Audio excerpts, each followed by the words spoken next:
here to play the weakest thing. I'm going to bring him in. Mr. Williams, right this way. Hey. Are you all together? Yes. I found him on the street somewhere, but just they said they'd represent me, so yeah. I thought, bring them on up. The heck. What's going on, Barry? A little of this and that. It's always nice to be greeted with a camera shoved in my face. 7 in the morning. Let's put a little more light on that thing. See, there it goes. There you go. Excellent. That's You broke my camera. Am I following you? You broke my camera. You're going in there. Thanks. What brings you back to the show? An invite. I got invited, so I showed up. So do you know what you're doing here today, basically? I think we're doing a little bit of weakest link kind of a deal. Yeah, the weakest Dink. Weakest Dink. Yeah. Of course. Okay. So I think you're gonna be emceeing it. That's right. That's what they're telling me. All right. So what do you expect to happen in there? I have no expectations. You never know what's going to happen. That's the fun part about being here. It'll just be whatever the hell comes up will be fun and great, and we'll make it all work. We're going to play Weakest Dink. Okay. The dude from the Brady Bunch, what's his name? Barry Williams. Barry Williams. Is it Williams or Williamson? Barry Williams. I forget. Barry Williams will be the host. Me, you, Tom Chisano. Who else? Casey. Casey. And Gary. And Gary. By the way, Casey thinks he's going to beat Tom Chisano. You know what's so funny about hate this Casey? Weakest Dink. You had such a great line, Howard. You hit it right in the head yesterday. Casey's bitterly complaining that the last time Vinny gave him hard questions, and you said they're only hard because you don't know the answer. Yeah.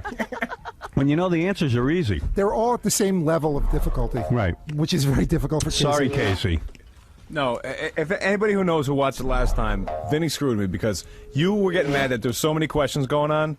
So Vinny decided, in his infinite wisdom, to give me the hardest question to get me out quick because I should be out first. So. That's ridiculous. No, I know. Go back and listen to Vinny, it. He gave me. It's not true.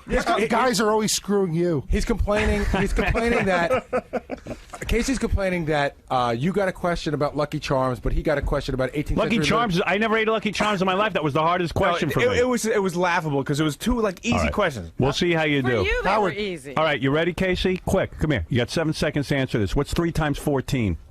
Quick.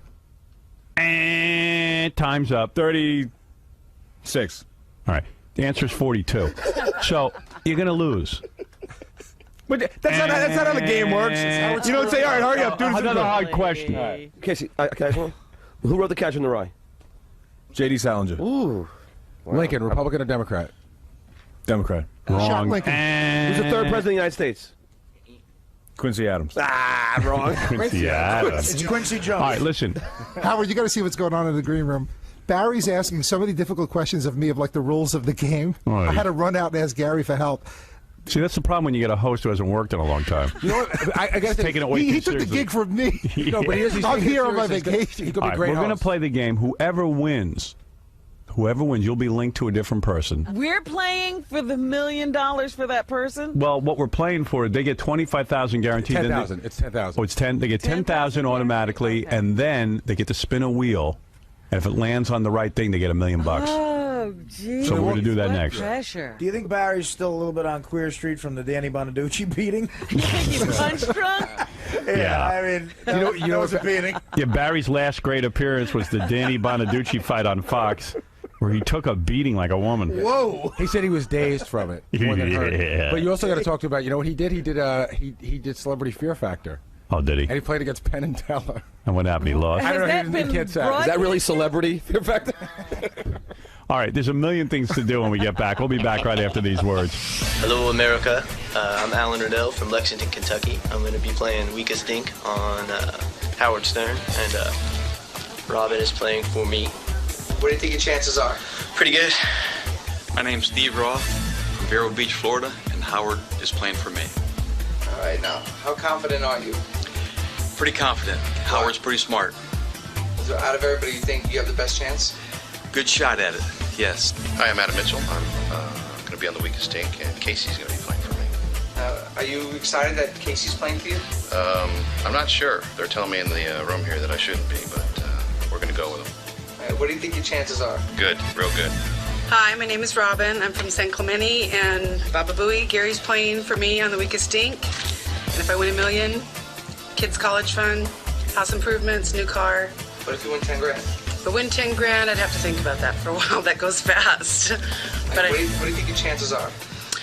pretty good with Gary. Yeah, pretty good. All right, who are you glad that you didn't get? Casey? Sorry, Casey. Well, just because I know he's not the brightest crayon, sorry, in the box. Sorry, Casey.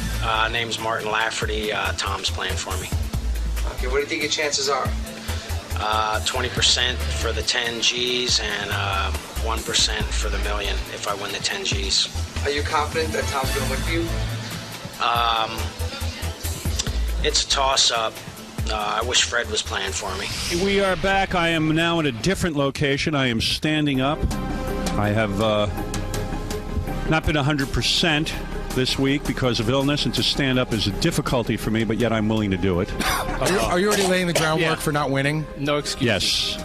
I'm going to lose anway. I always lose these contests anyway. You did so well the last time.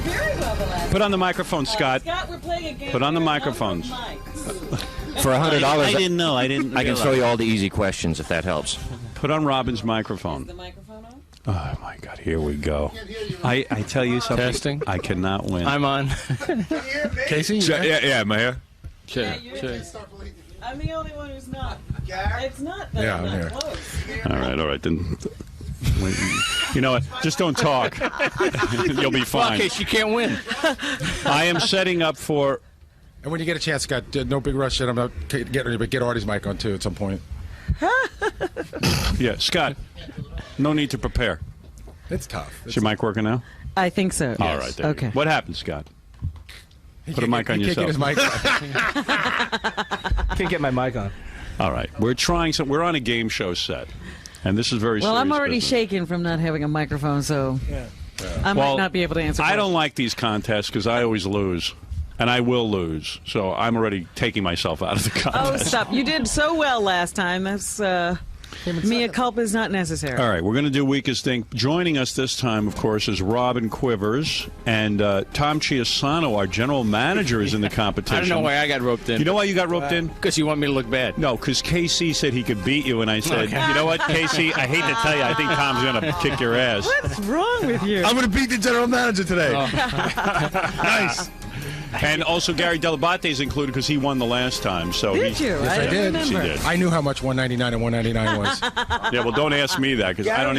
I'm not thinking. He got every question right, Gary, last time. Yeah. Every question? Yes, I did. Yep. Wow. But today is a special day also because $10,000 to the winner, and then a chance to spin the wheel and upgrade that to $1 million. Wow. So that's pretty good. I feel so bad. And we are very lucky today. Actually, he's very lucky today to be the host of this game, Barry Wiliams, formerly of the Brady Bunch. Yeah. I was going to say the Thank Grady you, Bunch. Howard. Greg Brady. Thank you, Howard, and welcome to the Weakest Dink. I'll see if I can't give you the easier questions today to keep you in the game. By the way, this is the best gig you've had in a while. This is the best gig I've had. It is tough. You know, it is tough to have the most exciting part of your career as a young kid.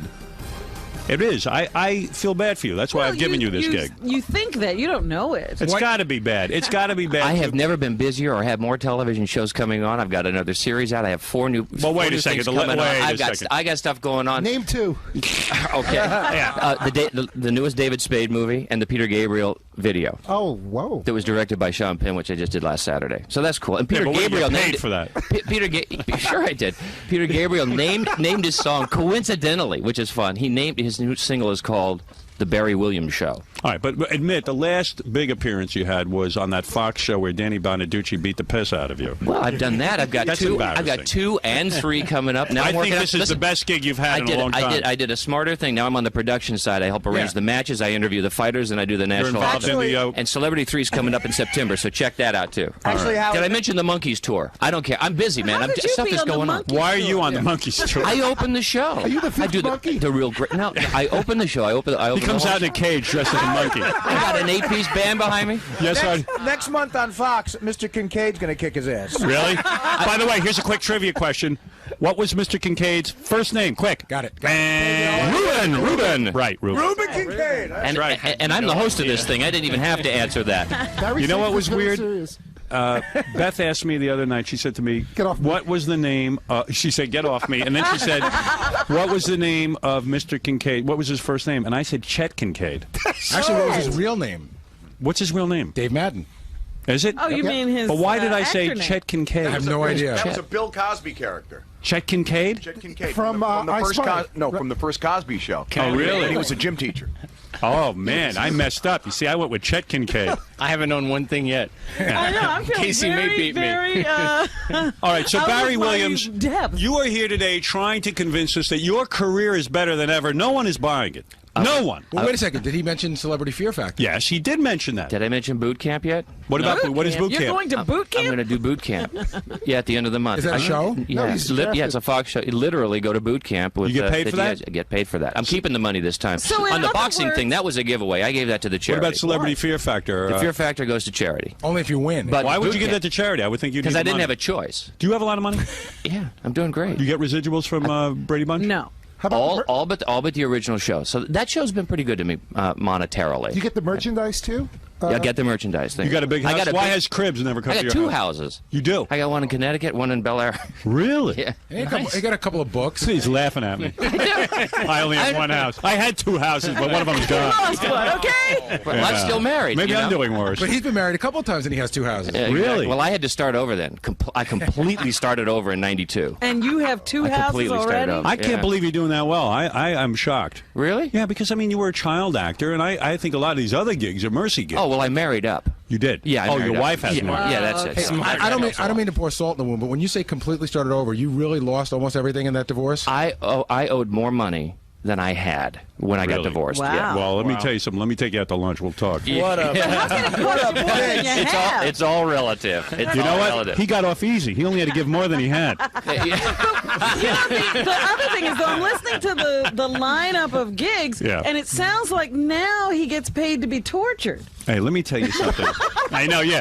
He gets beaten up on Fox, then he goes on Fear Factor. Fear Factor was great. In all fairness to him, he also does karaoke for Malibu Rum. Oh, you do karaoke for Malibu Rum? I didn't realize things were going that. I got stuff going on you wouldn't even believe. Oh yeah. Really? Well, let's see how you are as a game show host. What is it, On the Benny? karaoke tour, they bring a portable shower to the club, and Barry sings with people in the shower. It's pretty Hey, cool. it's going. It's too good. Oh, and don't you rap Slim Shady now or something? Oh yes. Oh yes. Let me do a little of that. It was cool for a while being a teenage star, but now the Brady name can only go so far. I didn't realize you were doing that. I didn't realize. Yeah, his wife ain't getting any of that money. Tom, can't you give him an overnight gig? I guess he shut you up. I am very happy to be here. I am honored auditioning to have as you here. host of the Weakest Dink. Well, let's play the weakest thing. Barry Williams, I turn the microphone over to you. Let's Thank see you very who much. wins. Me, Robin, Tom Chiasano, Casey Armstrong, or Gary Delabate. And just as a reminder, the winner of the Weakest Dink will have the opportunity to spin the wheel to win a minimum of $10,000 and a chance to win $1 million. Barry, may I say, this is Howard Stern speaking. I would like to say that I am playing for Steve Roth. Steve Roth, well, good luck to Howard and Steve Roth. And Robin, who will you be playing Robin for? Quivers, and I'm playing for Alan Riddell. And I know you care. I'm Tom, who will you be playing I'm for? Tom Chiasano, and I'm playing for Martin Lafferty from Bolinas, California. Good luck, Martin. And Casey? My name is Casey Armstrong. I'm playing for Adam Mitchell. Adam Mitchell. And Casey, may I just say that beating the general manager may not be your best career move. I'm going to work him over Bonaducci style.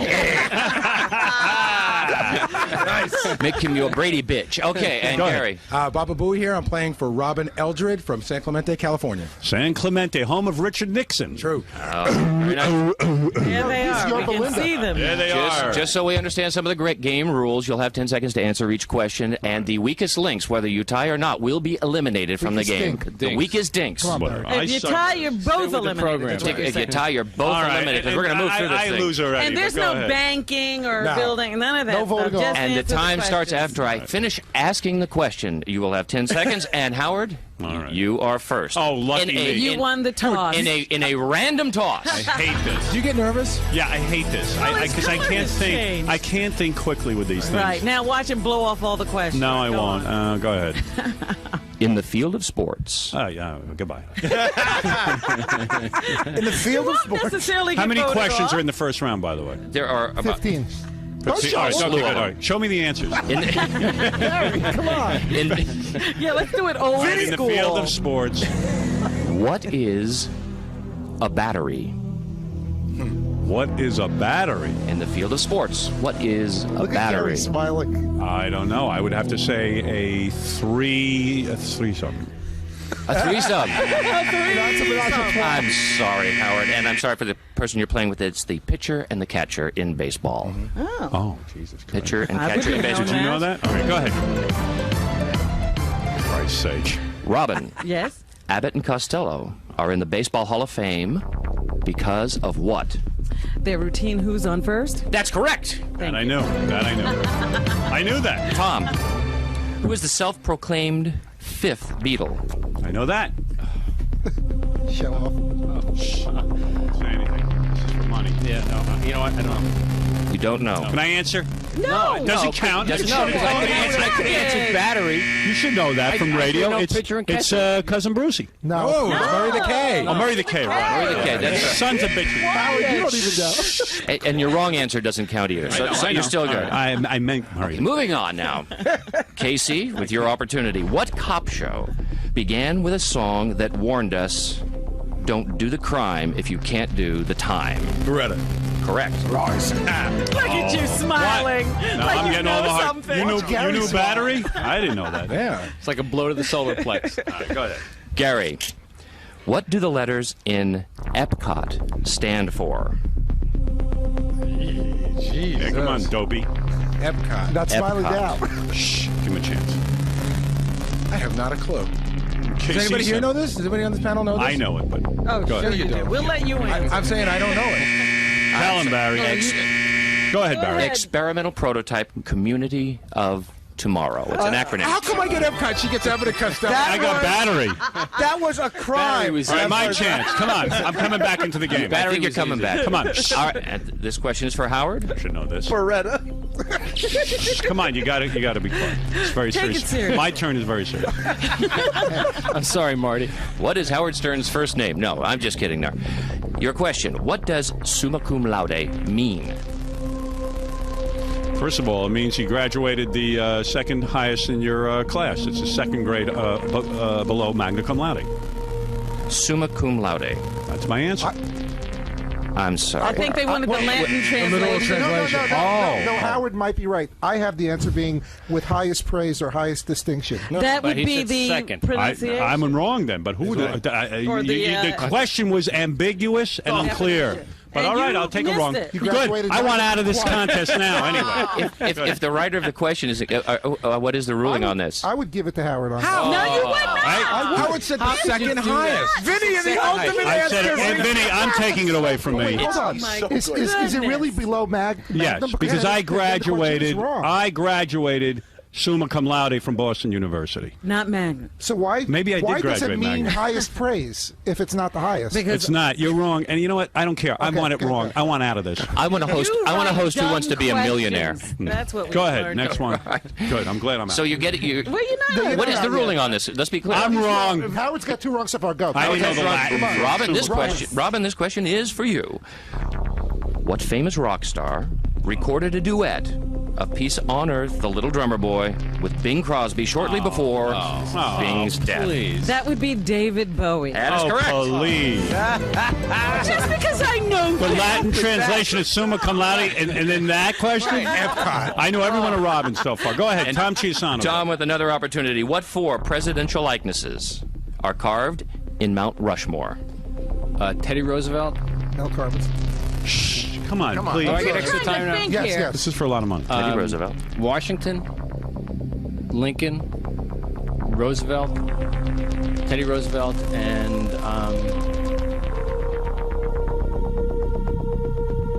Jefferson. Oh! I need a ruling on that. time. No, he said got- Roosevelt twice. No, And he said You Jefferson said at the Lincoln. buzzer. I At the did say buzzer. it. I said Did he Jefferson. get it in under the buzzer? Did he get Jefferson in under the buzzer? Yes, I Because he did. said all four. I feel he did. Yes. Yeah, he got that. Tom wins. That was correct. You got it just in under the buzzer. I said Roosevelt Yes. repeating Teddy twice. That was You said it. You You said said it Lincoln? twice, but he said Yes, he I said said Lincoln. Lincoln. He said Jefferson at the Okay, very Tom, end. Tom, you can be very proud of yourself. I'm the host. Way to I go. got it right here. Way to go. Everyone That's gets exactly what he easy. doing. So far, Gary and I got you the know? shaft on our questions. Did you know? Yeah. Okay. Of course. Mount Rushmore, I know. And But now- David Bowie, I know. I know Abbott and Costello. I don't know the Latin translation of summa cum laude. No, I think there's a big discrepancy in the question. Go ahead, Casey. I was arguing Give this Casey last time you laughed at me. Go ahead, Casey. Ask me another Latin question. Casey, another chance to be demoted here. What is the name of the rock and roller who was born Reginald Dwight? Shh. Give him a chance to think. Oh, please. We don't have that long. I smell smoke. George Harrison. Sorry, let me give him the answer. Me. Okay, let me. Even though you're out of the 1, game. 2, 3. Elton John. There we go. He's not a rock and roller. He sings ballads. It's not a rock and roller. I can't drop a deuce. Yeah, well, you still got all the the answer. easy. Go ahead, give Gary an easy one, and then give me a hard one. Go ahead. Complain. All right, Gary. What is the only letter in the alphabet that doesn't appear in the name of any of the United States? Oh, that's easy. Only letter. That's an easy one. You know that one, Yeah, huh? that I know. I don't know that one. What is Q? That is correct. Gary is correct. Most people would say Z. Arizona. No, Z. But Arizona has, that's right. All right. Very good, Mexico. Gary. New Right, Mexico. that was a good one. Are you still playing? Yeah, I'll be in it, but I don't care. No, keep on going. Go ahead. I have one more. Barry, you call yourself one more a host? round. Don't be bitter. No, we're still in the first round. I'm in it. I Come on. understand it, but he was easy. quitting. Vinny is heckling Barry. I can't believe it. He took my gig. I'm pissed. Vinny, turn off your That's what it is. microphone. He wants to ask the question. Go ahead. Howard. Where's the music? What island is the boot of Italy kicking? Mallorca. Come on. I don't know. What Are you is it? trying? No, you can't tell him. Give me the answer. Are you Stop trying? it. Long Island. Long Island. It's What is it? Long Sicily. Island. I don't Of course you know know. I'm not Sicily. Italian. What are you talking I'm only about? half I Italian. thought you were. I don't want to win. I'm throwing the game. I knew all the answers. May I recap? Yeah. Because we're in the end. Are you I'm 0 for 0. 3? I'm done. 0 for 3. I'm out. I'm glad I'm out. We have four more- I'm stupid, okay? Well, wait a minute. We all have to do Barry, our take round. control there, will you? Well, wait a Barry, second. Robin. Barry, ask Oh, Robin in the this question. round, he would have to go anyway. We can stop this I'm right out. now because Yeah. there's no way anyone could do Gary, it worse Gary, than there you. are 4 more questions. let's No, finish. there are other people. Oh, I got you. That's right. Gary. Shh. Let Robin? Gary go. There could be a All right. tie. Robin, may I have music, please? Robin. Yes. What machine is known as the one-armed bandit? That would be a slot machine. That is correct. I gotta really. Barry, are you I don't banging her? believe it. Yeah. Vinny wrote the question. I didn't know what the order was going to be. It's I may be after this. I didn't know what the order But was you knew gonna the be. order. But you When I knew read the the order was going to questions- be that person was going to get all 3 of those questions. I No, didn't he's know. not No, I that did bright. not. He's not All that right, bright. come on. Let's move it along. Tom, go Tom, music, please. What television show opened with the words man, woman, birth, death, infinity? I know that. Just for the record. Man, woman, birth, death, infinity. Can I answer for him just to prove I can answer other questions? Ben Casey. There you go, starring Vince. By the way, Robin's going to win in this one round. All she's got, she's already got 3 right. The weakest link is somebody with 0. That's you. Two more questions here. Oh, we're going to go through it 20 times. Casey. This would have been perfect. She got the Casey. most answers. She wins, and that's it. And the game's over. You- I'm going to be here all friggin' day again. You can make the rules. Oh yeah, these rules are all subject She's to going to change. win. Barry, go. Come on. This is for Casey. What is the first video aired by MTV? It's by the Buggles. It's Video Killed the Radio Star. That's correct. Very good. That was good. Gary. Stupid ass. Gary, what was... Jesus. It's getting ugly. Go ahead. Gary. Robin's going to win because she got all 3 right. Gary, what was unique about the vice presidency and presidency of Gerald R. Ford? What was unique about it? Unique. Incredibly unique. About his vice presidency. Incredibly unique. That he was not elected to either office. That is correct, Gary.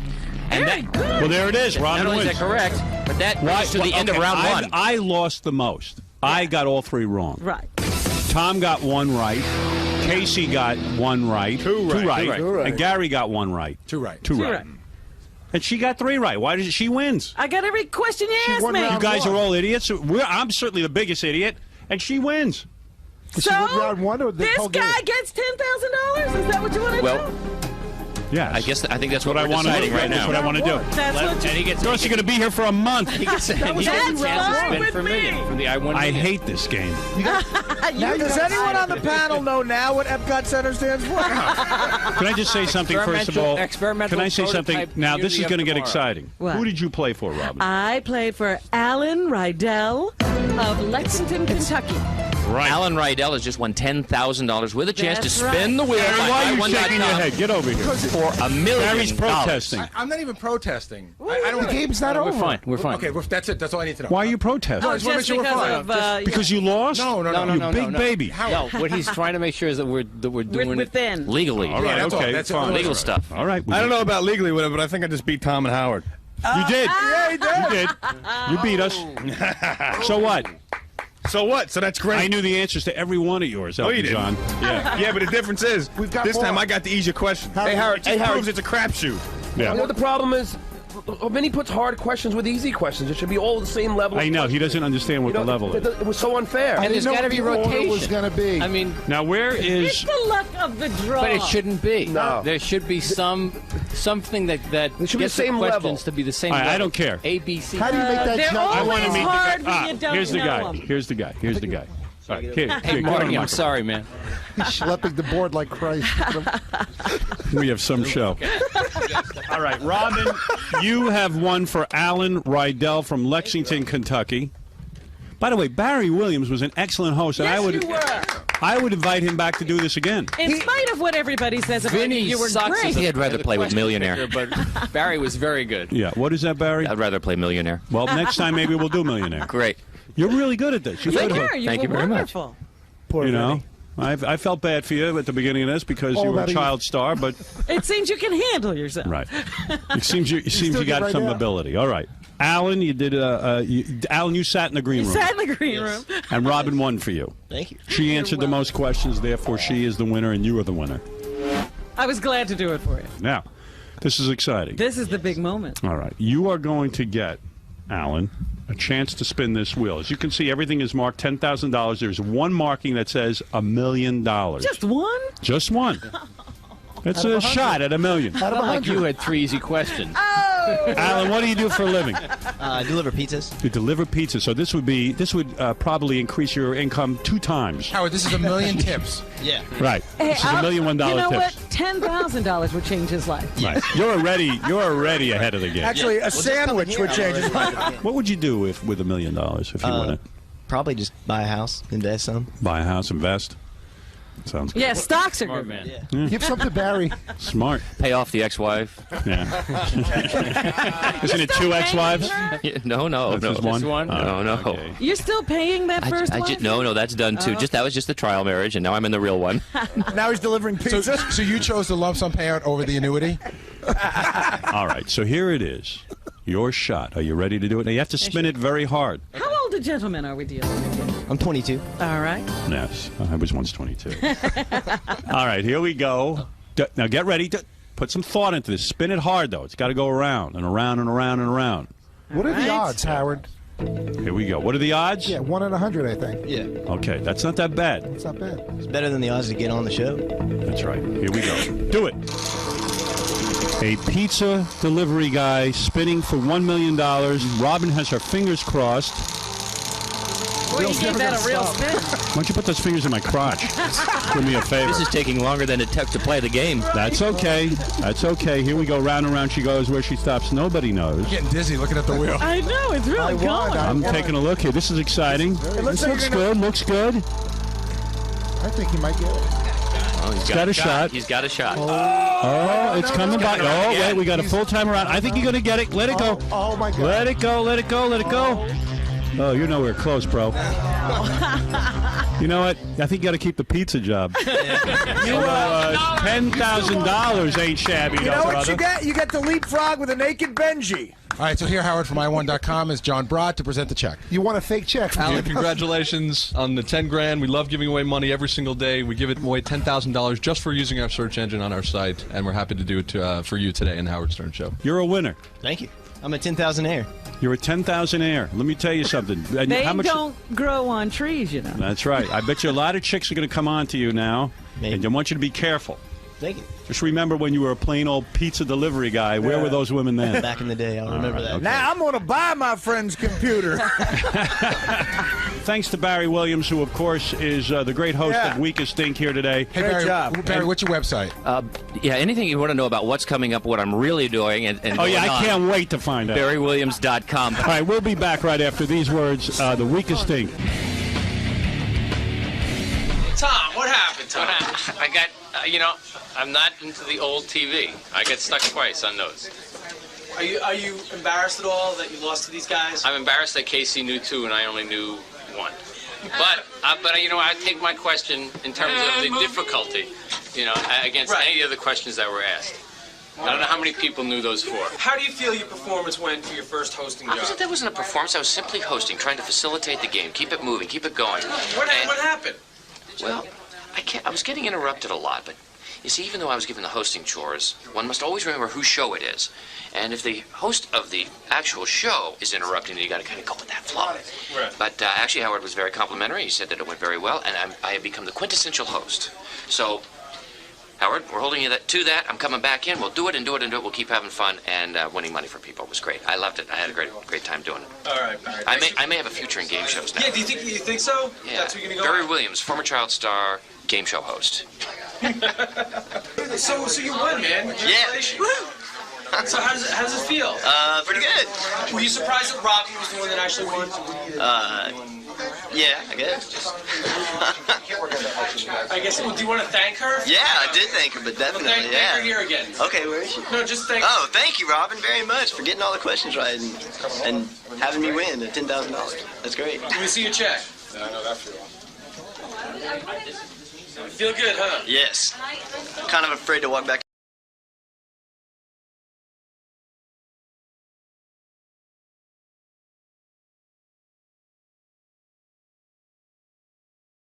You're a handsome guy, and you said, now I'm a movie star. I'm breaking even in America, not just in England.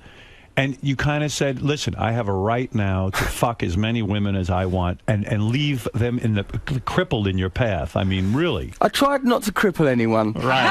If I saw... How is he crippling them? I was very into... emotionally. Right in the spine. Right. I'm going to fuck your spine out. You're like a jellyfish. Right. If I noticed neurological damage was occurring, I would stop and call it, get a medic in here! Her eyes are rolling back in her head, and this time it's not an orgasm. So you had a medical team as well as a SWAT team that would pick up. But you would be literally doing a show, and you would say to your guys, okay, pick out the beautiful, what do they call them in England, birds. And beautiful birds. Go out there and get beautiful birds. And they would relish this opportunity. One of them's here. Danny was one of the best ones at it. Security and womanising consultant. They'd be given special wristbands, but you led knew, into a corridor. It was a wonderful time. But you knew in a sense that the women were using you and you were using them. It was a quid pro quo. Precisely, Howard, yes. But why is it that you always say the women are using him? Well, because he's famous. They want to put a notch on their belt. Do you think every one of those women thought they are just going to be a one-nighter? And a lot of them even believed that he was going to be sensitive and loving. Right. Hold on. Absolutely. Orgasms were guaranteed. Can I just say? All. I wasn't like a blundering oaf in there, elbowing my way. But you knew at times there were girls who said, oh my God, this is my chance. Russell will fall in love with me. Blah, blah, blah, blah. If they were looking at it like American Idol, Howard, they were mistaken. Right. It was not an opportunity for an album. It was just a little bit of fun. So you were a guy of a mindset, and I understand this mindset. I had this mindset for a while too, so I understand it. And so you did this scene with Katy Perry, and you, as you say, you weren't even really ready. You thought she was attractive, but you weren't ready to get married or anything. You go to host the Video Music Awards, and then you start to flirt with her from the stage. I was watching it, right? Yes. And did some kind of light bulb go on over your head and say, now I want to be in a relationship? I think in the intervening year, I changed a bit. I'd become a little bit weary with the lifestyle you're describing, because though it is, and I can't stress this enough, brilliant having sex with loads of different girls, especially if you was a tubby little kid and a little bit shy, and suddenly the keys to the kingdom, it was brilliant fun. But then after a while, I got a little bit soulless, and I started to feel a bit lonely. And say, for example, like you've got a wife and everything, you might go, oh, do you remember that film we watched yesterday? I'd say that to someone, and it weren't the person. It was always another person. It was a different one. They weren't there yesterday. That's right. Oh, dear. Now, if she wasn't Katy Perry, now, first of all, she's a tremendously talented girl. She really is. I think her music's terrific. I've told her that to her face. I also think, and I've said this way before you hooked into her, I used to say to Robin on the air, there's a girl I'd like to bang. Oh, Howard. I love her. Right in my stomach. The whole world thinks this. Yeah, I mean, she's cute. She's and she a kind beauty. of bobs around. So I understand the attraction, but What is it? Because she's the famous Katy Perry? I can explain it thusly. Yeah. When we were doing the rehearsals for that, for the MTV VMA Awards in Radio City Hall, I was showing off to a group of my friends. It was all like a rehearsal. So like the people were prepping the room. There's like roadies and henchmen and teamsters and people's entourages all moving about. The atmosphere of before a big show. People are edgy and nervous. I'm showing off to a group of my mates and a group of producers and such like. I thought I was being dead funny. In fact, I'm pretty sure I was being funny. People were laughing unless it was the sycophantic chuckle of people who don't really believe in me. Right. During the midst of this, across the air, from nowhere, apparently, a bottle struck me on the head. A bottle that was half full or half empty. Yes, in rehearsal. A water bottle? Yeah, a water bottle. Right. Yeah, it hit me on the head. Right, and I looked in the direction of where it had come, and it was Katie, right? And I was a bit embarrassed because I'd been showing off in front of my mates. So I thought, hold on a minute, this is a bit rich, all this. Yeah. And then she came on, she's all sort of wisecracking and being sort of like rude and that to me in front of my mates. My mates are sort of laughing and enjoying them getting knocked off my centre, and I started to feel this weird feeling like I was ill or something. Yeah. I didn't know what it was. And then like sort of, then there was a good bit. She had to do that, you know, she like did the intro, she was singing We Will Rock You from the stage. We had to practice that. We had to go up on the stage and she went, we will rock you, singing it all half-hearted, how singers do when they're rehearsing. It makes it even cooler. They put half the energy in. They just put in about half the energy. And it's then, still good. Still good, it's almost better. And then like she goes, just as like, you know, I come down to do, and she goes, oh, ladies and gentlemen, please welcome the biggest queen I've ever met, because it's a Queen song, please welcome the biggest queen I've ever met, Russell Brand. I thought, she's funny. A smart ass. Right, so I walked to the front of the stage and I thought this brilliant thing. She's on a hydraulic stage, and the hydraulic stage is being lowered. She's on there with Joe Perry from Aerosmith. That stage is being lowered. And I go, thank you, Katie, for that wonderful, wonderful introduction. Now in a chilling foreshadow of the next 12 months, Katy Perry disappears without trace, just as she was lowered out of vision on that stage. I thought, yes, I've won. Then she put this little bracelet on my wrist, right? Like cuffed me up like a prisoner of love with this bangle. She goes, here, have this bracelet. And I was like, look, sort of, she'd done that just prior, and I was thinking, oh, I've got to give this bracelet back. I can't keep it if she doesn't want me. So like, just as I was about to leave, I goes, oh, do you want that bracelet back that you give me? And she went, no, keep it to remind you of me. And I went, I don't need nothing to remind me of you. And it was like a lovely little chilling moment. You said, I don't need nothing to remind me of you. Yeah, it was romantic. No kidding. So how do you? Okay, so that was cool. You were saying that thing about the fame, and like, yeah, definitely, it makes an impact at the beginning, like it's a sucker punch. You know, because, oh my God, she's famous. To date a woman who is powerful, who can make her own money, and also be hot is great. But has her own business, too. I mean, she's always flitting off to do whatever she needs to do. She's got her own narrative, right? She can't control her. Who is worth more money, do you think, in the relationship? You do think so, yeah. She's got to be, isn't she? I mean, you know. Don't you think, though, her career is kind of like, you know, musicians, it's tough to come up with music that everyone's going to like over and over. Yeah. So do you think she's banking on you to be the big earner in the future? If she's got any sense, how would she will be? That's right. And do you think that eventually you will out-earn her?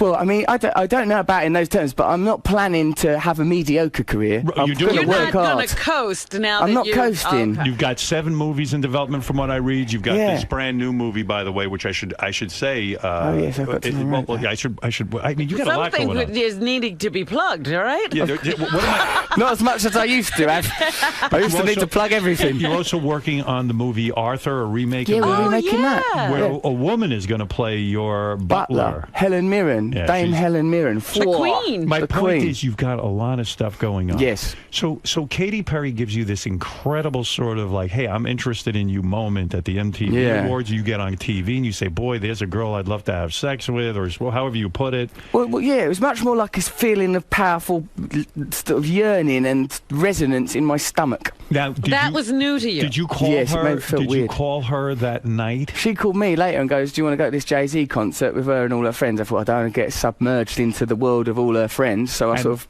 But this is exciting because not only do you have celebrity friends, but she must have her friend is Jay-Z. Rihanna, she's hanging out with. She's with everybody. Isn't it true your bachelor party will be thrown by Jay-Z?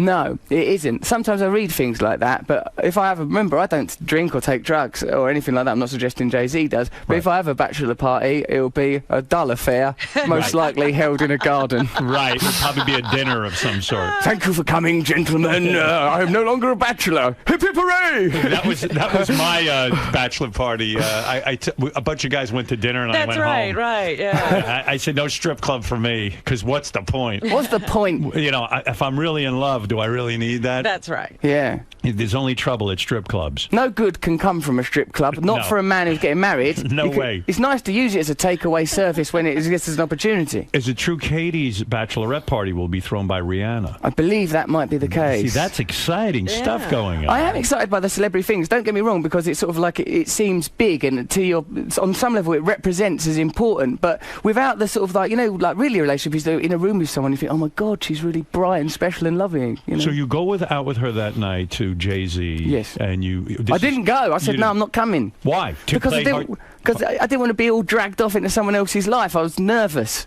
No kidding. Here you're into this girl. I would be like, wow, I'm going. You would go with the friends, huh? No, you didn't go. So it Smart, shows right? you're not. Was it calculated, though, to say to her, listen, I don't want to get to know you that way? Yeah, I thought, like, if I go there, she'll be with all her friends and I won't have no authority in that. I won't like it. So what do you say to her? How do you hook up? How do you get together? Come for dinner tomorrow night. We went for dinner the next night Where in a do you restaurant. take her, Katy Perry? Too Posh it was. Too Posh. I can't remember the name of the place. It was in New York. It was Too Posh. And you know in a restaurant where it's so posh you're aware of the knife and fork hitting the plate. Clink, clink, clink. Yeah. And I wasn't as funny as usual. I felt off my game. What does she wear? Was she dressed She sexy? looked amazing. She was wearing some sparkling, bejeweled thing, as if she'd strolled out of Valhalla, some Viking queen. So and what did you wear? One of your belly shirts? I wore a belly shirt, of course. I'm bringing out the belly. A night like that. Well, you got a nice belly. I'll give it to you. Thank you. So then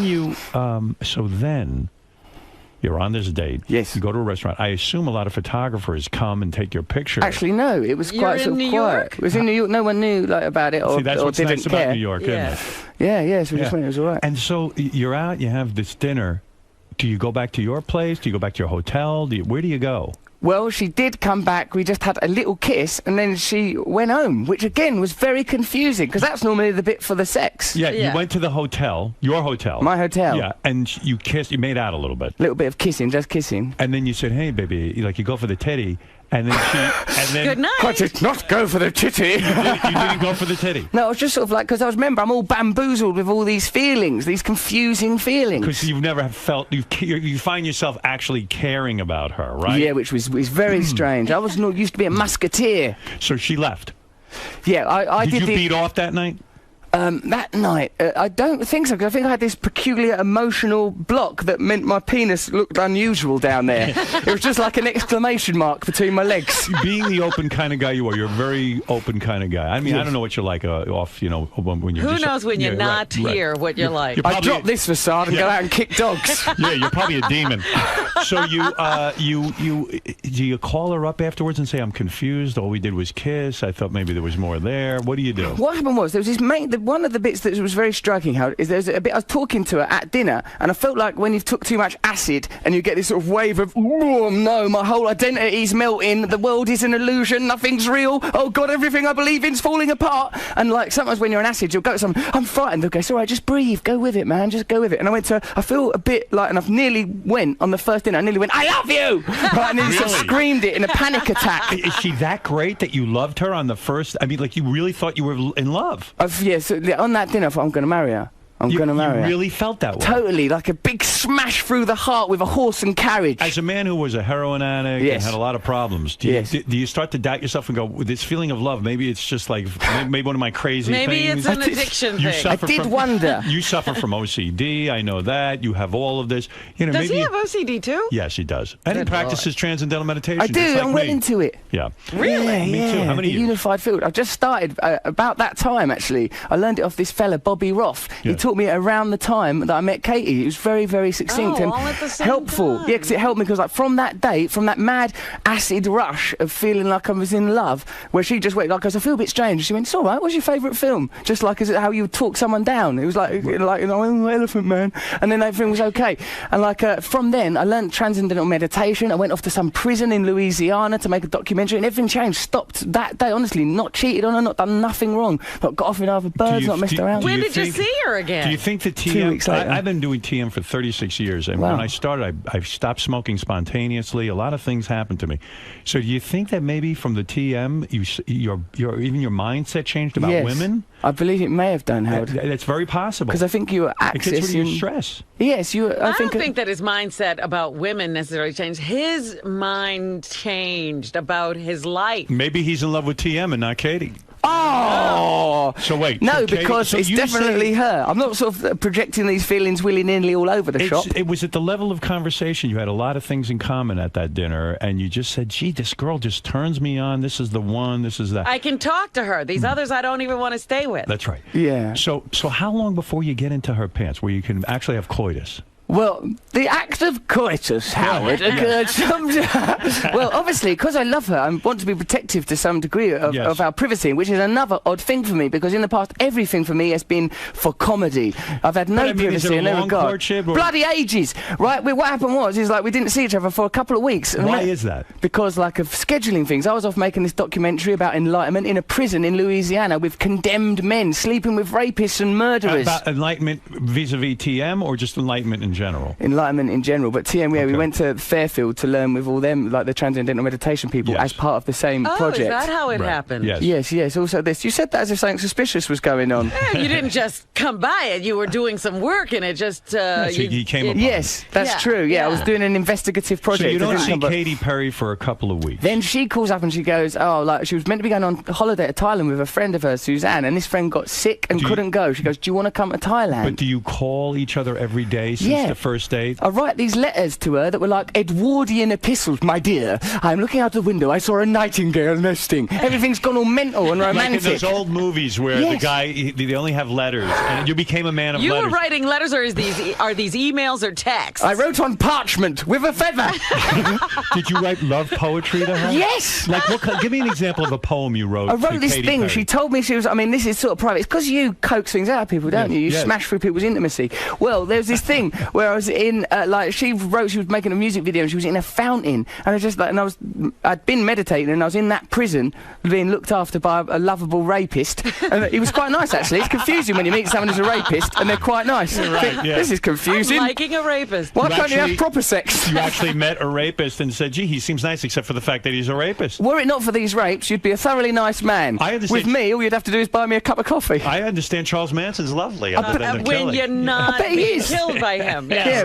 When he's not nosing up your apartment in all sorts of blood. He's a nice fella. Right. So you start writing love poems. What did you wrote about the fountain? Yeah, there's something about a fountain, and also when I met her, oh my God, check this out. This is dead private, really. But she was sort of I said that she looked like a mermaid. She had this tumbling hair, and I gave her this note and I said, you are a mermaid and I'm drowning. Oh, you pussy. No!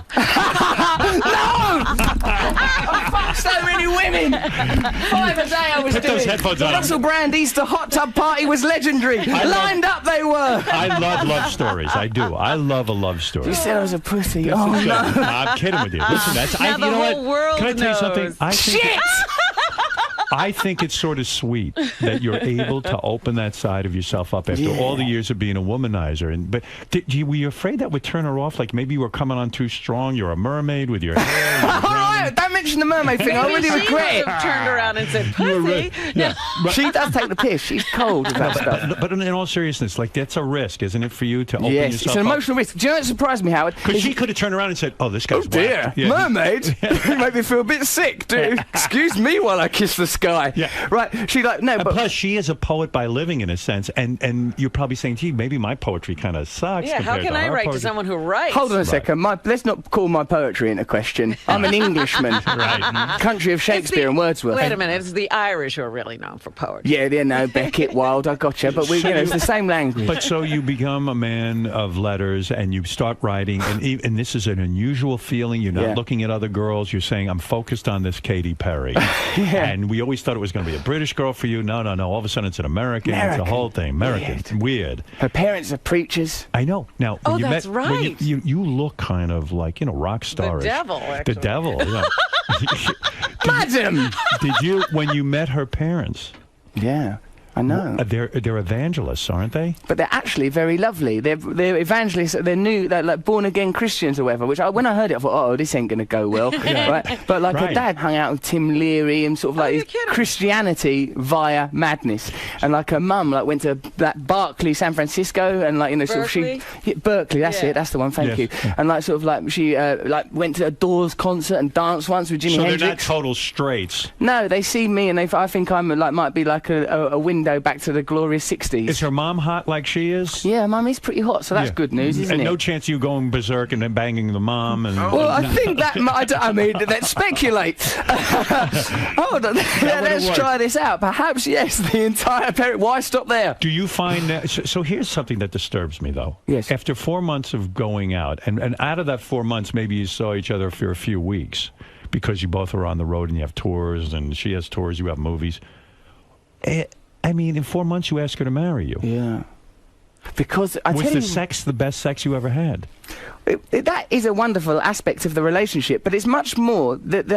All of it is like some spiritual connection. Honestly, I'm worried now because I've said the mermaid thing. But seriously, what's good? What happened is I felt like this connection to a person, and suddenly I've never been able to stop sleeping with women. It's just been my hobby. I love it. I'm devoted and dedicated. This happened, and in fact, that ain't the thing that's even hard. Of course, in some respects, it is nice to have sex with loads and loads of people. But like the thing that I've missed, much more than that, which I've been able to let go, the thing that's actually difficult about it, Howard, is trusting someone emotionally and knowing that one person now can hurt you because you love them. And like normally, if one girl hurts you, just go, oh, that one hurt a little bit. Guards, fetch several more women. Right. Ones that aren't so cruel. You're taking an emotional risk. It's a little scary. When's the last time you were with another woman? In other words, the day before that dinner. Right. And it was two of them. And she... Obviously. You had for efficiency. Yeah. You had two women in your bed at the same time. So you had the no day before idea you this met Katie. transformation was happening. That's healthy. But no idea that this transformation was happening. You were running your life the way you always had. Yeah. And boom. Boom, like that. Yeah. And by the way, she was not innocent. She had been reported to be making out with... No, Howard, my feelings. She was making out with John Mayer just a few days before she met you. I don't think that's true. I think that's speculative. But even if it is true, I can't be able to, stuff happens, doesn't it? It's life. Did you have that? Did you have that uncomfortable conversation with her? Like, how many guys have you slept with? I try not. Yeah, we've done those kind of conversations. But to tell you the truth, mate, mine's bloody like it's a war zone. Do you know what I mean? I'm pulling out like it looks like a death toll. Was she afraid to sleep with you? Did she say, "I want you tested"? After all, you've legendarily slept with millions of women. I mean, did she want you, for AIDS or herpes? Did you have to be tested? I've always been very, very clean. If you look at me, I'm a very clean person. Your nails are clean. Lovely fingernails. I've got the belly, as you can see, is in tip-top shape. You could still be riddled with AIDS. So you're alive with the AIDS. You're crawling with it. So Katie must have made you wear a rubber the first night you were with her. God, and he gets to it, didn't he, with the rubber? Oh, crikey. Look, we don't need to know them sort of details. No, but you needed to wear rubber, The thing is, I've achieved this privacy, and I'm very clever. I've always had privacy, I tell you. I've always had tests and been careful with all that stuff anyway. Listen to me. Yeah, you mustn't get sexually transmitted diseases. It's a silly business. Yes, but you didn't wear a rubber at the first night?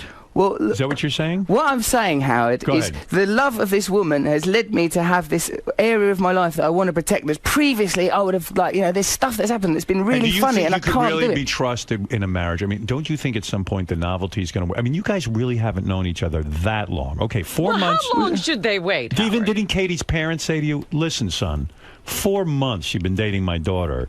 This is too soon to be engaged"? No, they sort of they're dead on it. They go, "Used to have had a spiritual connection. This is a really beautiful thing. They look after each other." No, they really they're lovely to me. When's the marriage? This year. Now, I'm going to tell you, you guys got a rough road ahead of you, and I'll tell you why. Why? What do you mean? I'm going to tell you why. For example, I know that tonight you're flying to Vegas to see her. I happen to know that. No, she's here. Oh, she's here? Yeah. I just left her. But then you got to leave her for 2 months. Yeah, I've got loads of work. I know about your schedule. You're going to be apart for 2 months. I know I right? about your schedule. I do. Am I right? Yes, there's going to be some separation. Right. So how are you going to handle that? Well, I mean, I'm telling you, things get weird. After 2 weeks, what things happens? Get weird. What happens? Yeah, what you gets start weird? to get suspicious. You start to feel, oh my God, I don't have anybody with me. And she'll feel the same way. What's he up to? She's having too much fun on her own. I don't like the idea of that at all. Wait, what are you promoting? Because am I getting the high sign? He's got to leave? Big time. Why have I got to leave? I like it here. I know. We like having you here. I didn't even get to half my Finally, I interview. find some people I can trust, and you drag me away. He really has to go. All right, then let me promote what you're promoting because I'm not doing a good job. I'm here for to you. promote my relationship with Katy Perry. Yeah. I'd mostly like you to know the intimate details First of all, how I've fallen in love. You can see Russell Brand in Get Him to the Greek. What's that? It's a really, really brilliant film. I play the rock star character that I play in Sarah Marshall. Okay. In it is Jonah Hill out of Superbad. He's amazing and really funny. Also in it is P. Diddy. He's unbelievably hilarious in this movie. Well, I loved Sarah Marshall. I loved you in it. I would go see that based on the Sarah Marshall character. I would like to see that. So this is post Sarah Marshall. You've now you're. He's still a rock star, and I got think it. they have to He's get gone on him to a drugs concert at the Greek Theatre in Los Angeles, but the character's gone back on drugs. He's a pain. He's a naughty boy. He's on the heroin. He's making people smuggle drugs for him. He's mischievous. He's naughty. He's got a glint in his eye. And now it's your comeback kind of thing. Exactly, precisely. It's a really very good film. I can't promote it heavily enough. The album soundtrack, Infant Sorrow, featuring the single Just Say Yes, that's the soundtrack to the movie. Yeah, because I have to sing all of the songs because I'm being a rock star. And it's you singing? It's me singing. Well, I got to hear this. Have a listen, you'll like Russell's memoir, My Bookie Wook, is available now in paperback. I remember that. What do you mean you're obsessive compulsive? Do you have the rituals? Do you have to tap things for good luck and do all of that? I think that really I'm just a very thorough individual. I would not I wouldn't ascribe that label to myself. Are you an obsessive compulsive gentleman? I do have that problem, but I think I have it under control. But I have that occasionally. I have tendencies to get involved in rituals, but currently I'm doing rather well. All right. Howard, I thought you'd be more interested in the pop video because they let me direct the video to Just Say Yes, right? So I immediately cast porn actresses in it. Thing is, when you've got porn actresses, they still feel a bit shy asking them to get their boobs out because you still feel it's a bit There's nudity in the video. Yes, Just Say Yes. Go and look at it on my website. You can see it now. And the best. And is there nudity in the movie? Yes, there's some amazing boobs in that movie. And you had no sexual. Well, you filmed it before. Oh, it was before I met Katie. I was like a warrior. I was raging through them extras. When I watched that film now, it's like, where's Wally? That one, that one, that one, that one. Who plays your girlfriend in the movie? Rose Byrne. She's excellent. Did you bang her? No, she's more like a delicate, proper, like sort of actress, all serious and like might be reading a book or something. You can't go, oh, I love, get in a trailer. Right. She's not that sort, you know. On a scale of 1 to 10, how is the sex with Katy Perry before you leave? I mean, I've given up thousands, so imagine you can't even get it between 0 and 10.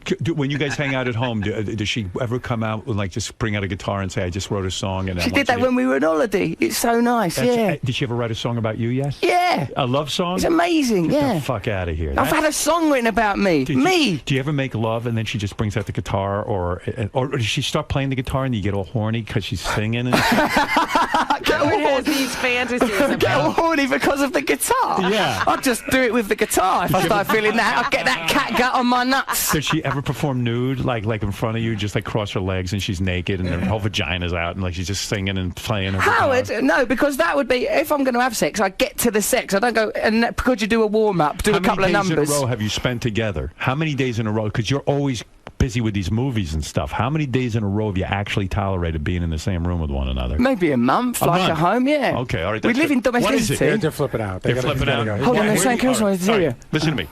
See Russell Brand and Get Him to the Greek. Yeah. And the album soundtrack, Infant Sorrow, featuring the single Just Say Yes. If you want to see the video with porn stars, yeah, go where do you to go? russellbrand.tv. And the thing is, right, Howard, I did a gift to teenage me, right? There's a porn actress called Candice Nicole, beautiful black girl, right? She's in the video wearing clothes, and then you can Google her name, and you can see her doing porn. So imagine that when you're a kid, if you was able to watch something, oh, I fancy her a bit.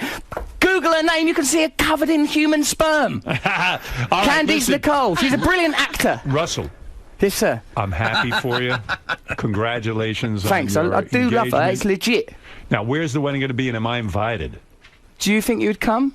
Probably not. Well, then we'll see. All right. Then you're invited. But where's it going to be? I want to go to a destination wedding. Yeah, we're not sure because we wanted to have it somewhere, and then it started getting in the papers and that. Maybe it'd be cool for me to be there, arse. though. If you're going to have Jay-Z and Rihanna, like that'll look good for me to be. It would make you look good. I'll promise you that. Maybe throw me a bone and let me go to that. Is Katie going to sing at the wedding? Oh, I don't know if there's things like that happening. It'll most likely be just a normal wedding. No, we got to get up. Rihanna's got to sing. Come on. Rihanna's going to sing something. There will be a lot of speeches. Her family do speeches all the time. The engagement party speeches. I had to give a speech. Robin, I should go to this wedding, right? Absolutely. Yeah. If you want to come, you can come. I want to get in on this, but make it. I don't have to bring my mum. She's been a bloody nuisance when I think about it. Screw her. Did your parents meet Katie? Get out one of the family well, members. my mum has. I don't see my dad and that. Your parents are probably happy, huh? She's so pure and everything. She's all pure and lovely and sweet and They buoyant. never thought this All of right, you. listen, you're going to get in trouble. I'm going to get in trouble with your people there. You got a lot of people out there. Russell. Bye. Russell, right, you really mate. opened up in there, man. You're joking! I really tried to avoid giving any, overly pertinent information, but I was emotionally honest. I've got a book coming out, it's all in the book anyway. That's what I sort of thought. Plus, you can't avoid it with him, can you? What do you do? He's so bloody manipulative. See you.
John there?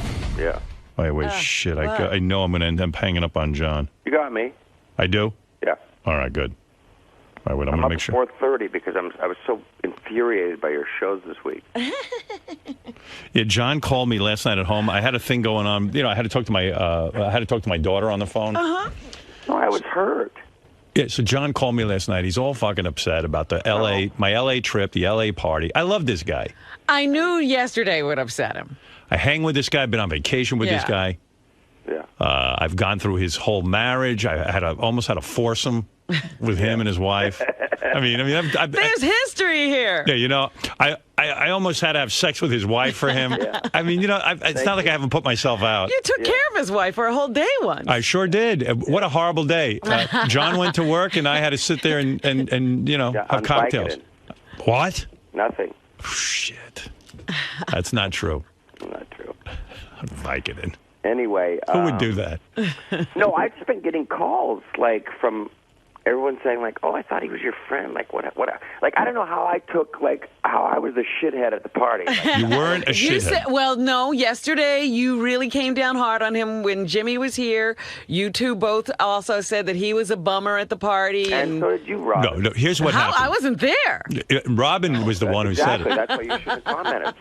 Here's what happened at this party, this big deal Hollywood party. First of all, I'm gonna correct every point you have. Good. Go ahead. Let's go through it, and you'll see I'm not saying anything that wrong. Yes, you are. Number one, I spent 99% of my time with John at the party. I couldn't get rid of you. No, you love my ass. No, you were nervous around everyone else. Every time I turned around, you're standing right next to me because you felt comfortable with me. All right, fair enough. But between you and me, you're in love with me. Howard, I love you, but I got a lot of, you and I have nothing in common. Oh, my God. Really? He follows me around like a puppy. Oh, please. You just said it. You followed me around at that party the whole night. By the way, the girl he is with, I don't know, is she now your girlfriend, Nikki? Well, she's not here today. But is she your girlfriend or no? No. She's not? She's a great girl, but she's not here. What does that mean she's not here? That means it's 4:30 in the morning and she's not here. No, but I'm saying, is she your girlfriend now? No. What, you're kidding. She got mad at me after that night. She did? Why? Oh, yeah, you were acting like you were really bad to her. No, I wasn't. He walked in with the most gorgeous girl I've ever seen. No, that's not why. That's not why. No, you were saying shit in front of her. We're fine. He starts talking about girls he's banged and stuff in front of her. No. By the way, that's why she's mad. Let's start with this. What did Courtney Cox say to you? She told me she didn't have sex with you. What did she say? How do you know about this conversation? I was there. You never left his side, Howard. You just didn't notice him. No. I was talking to Courtney Cox. You weren't there. What did she say? About what? About her and I. She said you guys, that you taught her how to play drums. Yes. And I said to her, did you ever fuck John? And she said, no. We made out once. Okay. That's true. So what are you saying? Well, you make it. Well, you were implying that he had made love to everybody no, there. well, every time I go, hey, Courtney Cox, you taught her how to play drums, and he starts rolling his eyes. No. He wants me to believe he fucked everyone. About, bragging, not me. No, I said to you, John. Yeah. You make little comments, be honest, about some of the girls, and it leads me to believe you fucked them. Like, I got the feeling you fucked half the girls at that party. I had the feeling you fucked Demi Moore. I had the feeling you fucked Courtney Cox. Mm-hmm. You know what I'm saying? But I didn't say these things. No, but you give me a look and you start mumbling under the side of your mouth. He gives me a look after every chick walks away. No. And that's why your girlfriend's mad at you. No. Why was she mad? Howard, are we buddy? Like, do we talk like that with each other? Yes, we do. We do. But I want to know. By the way, you tell me about the same thing about other girls. It's true. That's true. Well, what are you saying over there? I'm saying, gee, I wish I could fuck somebody. I never got to fuck anybody. I always tell them No, that's true. We do brag a little bit about girls we've had sex That's how we talk. And by the way, I got a new one that I'm not going to say on the air, but I just found out the other day. What? That he had? Yep. Ah. Hey, don't be a fucking asshole. Believe me, I'm not going to. But I'm going to talk to you off the air about it. Yeah, well, I don't want to talk about it. Honestly, never bring it up, and I know exactly where you're going. No, you don't. I bet you I do. Anyway, my point is that I'm not the guy saying it. They are, okay? Well, anyway, the point You is... see what I'm saying, Robin? So is that why your girlfriend's mad at you? Because you were talking about no. fucking chicks to me? No, we're fine. We're totally fine. When I talk to you about fucking chicks, I make sure Beth's not around. Of course. He was doing this in front of his girlfriend? Yes. No, I didn't say a fucking word, Robin. They did. All right. So is that why she's mad? No. Why was she mad after the party? No, everything's fine. I know exactly why she's mad. No, she's not mad. Because John revealed something about their sex life. Really? Oh. Yeah. Should I say what you said? Nope. Oh, what But is Raph called her, and apparently you already did. No, I didn't. Apparently. To Ralph? I told Ralph. And by the way, I'm never telling him. Why did Zach Braff call her? What? See, suddenly, isn't this kind of cool? I'm in a Hollywood telephone chain. A loop. I don't know what anyone's talking Let's about. go down this one by one. Let's start with Rickles, okay? All right. So anyway, here's the story, and I really want to clear this up because I love John. Okay. John's invited to this Hollywood party, Jimmy Kimmel. Oh, big Hollywood party. And by the way, if you notice, let's make this clear. Yes. Jerry O'Connell and Rebecca were not there. You know why? I appreciate that. Because John John's was there. coming. I appreciate that. I wouldn't do that to him. That meant a lot to me. Of course it does. I wouldn't do that to you. I appreciate it. I know it would be awkward for you. You did it at your wedding, but you didn't do it at this thing, and I appreciate it. Well, a wedding's different. Well, they backed out. Okay. Listen. That meant a tremendous amount to me. Listen, I'm fond of your ex-wife, and I'm fond of Jerry O'Connell, but I'm fond of you. Okay. And you and I have been friends a long time. 20-something. Yeah. And so, even through all the ups and downs. What ups and downs? Well, I've had all ups. He's had downs. I was going, what? All right, so let's go to Rickles, and we'll take these down. All right, so John walks in with this stunning girl at this party. Yes. And I'm happy to see him because I love John. He comes right in, first thing out of his mouth. And he's got his big shopping bag of T-shirts. Right. Yeah. We'll get to that next. Right. I'm going to Twitter. I'm not going to put your email, but I'm going to Twitter what you wrote to me about those T-shirts. I'm also going to Twitter. No, you better not. That was private. I'm also going to Twitter what I said was. T-shirts were not my thing, but it was nice of you. I said to you, what's your pseudonym at the... No, you didn't. Yes, I did. You never sent me that. What's your name at the hotel so I can send them to the hotel? So you don't have to be bogged down with a bag of T-shirts. I never got a message from you. Yes, you did. I'm telling you I didn't. Okay, Robin, I'm going to forward it to you right now. All right. Okay. Why is that girl not your girlfriend you brought to the party? I mean, she's... Nice change of subject. No, but I'll get right back to it. She's so fucking beautiful. And, and she's nice. What's the problem? You act like any of the girls you've ever met with him aren't beautiful. Yeah, but I mean, this one is so gorgeous. And I don't think, John says that the two of them sexually are the best together that he's ever. Really? Ever, yeah. And then what's the problem? Nothing. What is it? Be honest with me.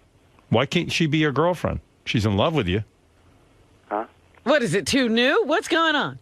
And you know what's so sad? He's so good looking and he's been famous for so long. That's not true. That's not true. He hasn't been good looking and famous. No, there was a day he wasn't good looking. But you know what's so sad? If he was, This is our best interview, by the way. What? This is our best interview. If he looked like me, Oh, my he'd God. worship that girl. He wouldn't even be near that girl. Every guy was looking at this girl. She was wearing a short skirt with her titties hanging out. Boy. Okay. So what was the I problem? wrote on this email. No, wait. What was the problem with this girl? There's no problem. We hang out. We date. Does she know she's not your girlfriend? Yes, we date. You date and you fuck. And don't tell me she's not emotional. Don't you get that a girl's emotionally involved with you when she's fucking you?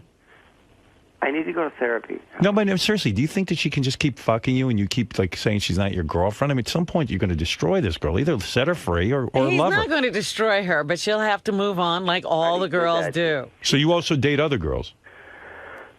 No, we. Are you exclusive? Yeah. What's the rotation right now? Where does she stand? Is she your number one or your number two? I'm trying to find this email. No, come on. Is she your number one or number two? She is the greatest, nicest girl that I've met, and I hope, to make it work. All right. All right. Anyway, So you're trying this out, you're saying? he's been trying this out. I dated before I went to New York, and I thought it wasn't fair because I'm leaving for like 9 months.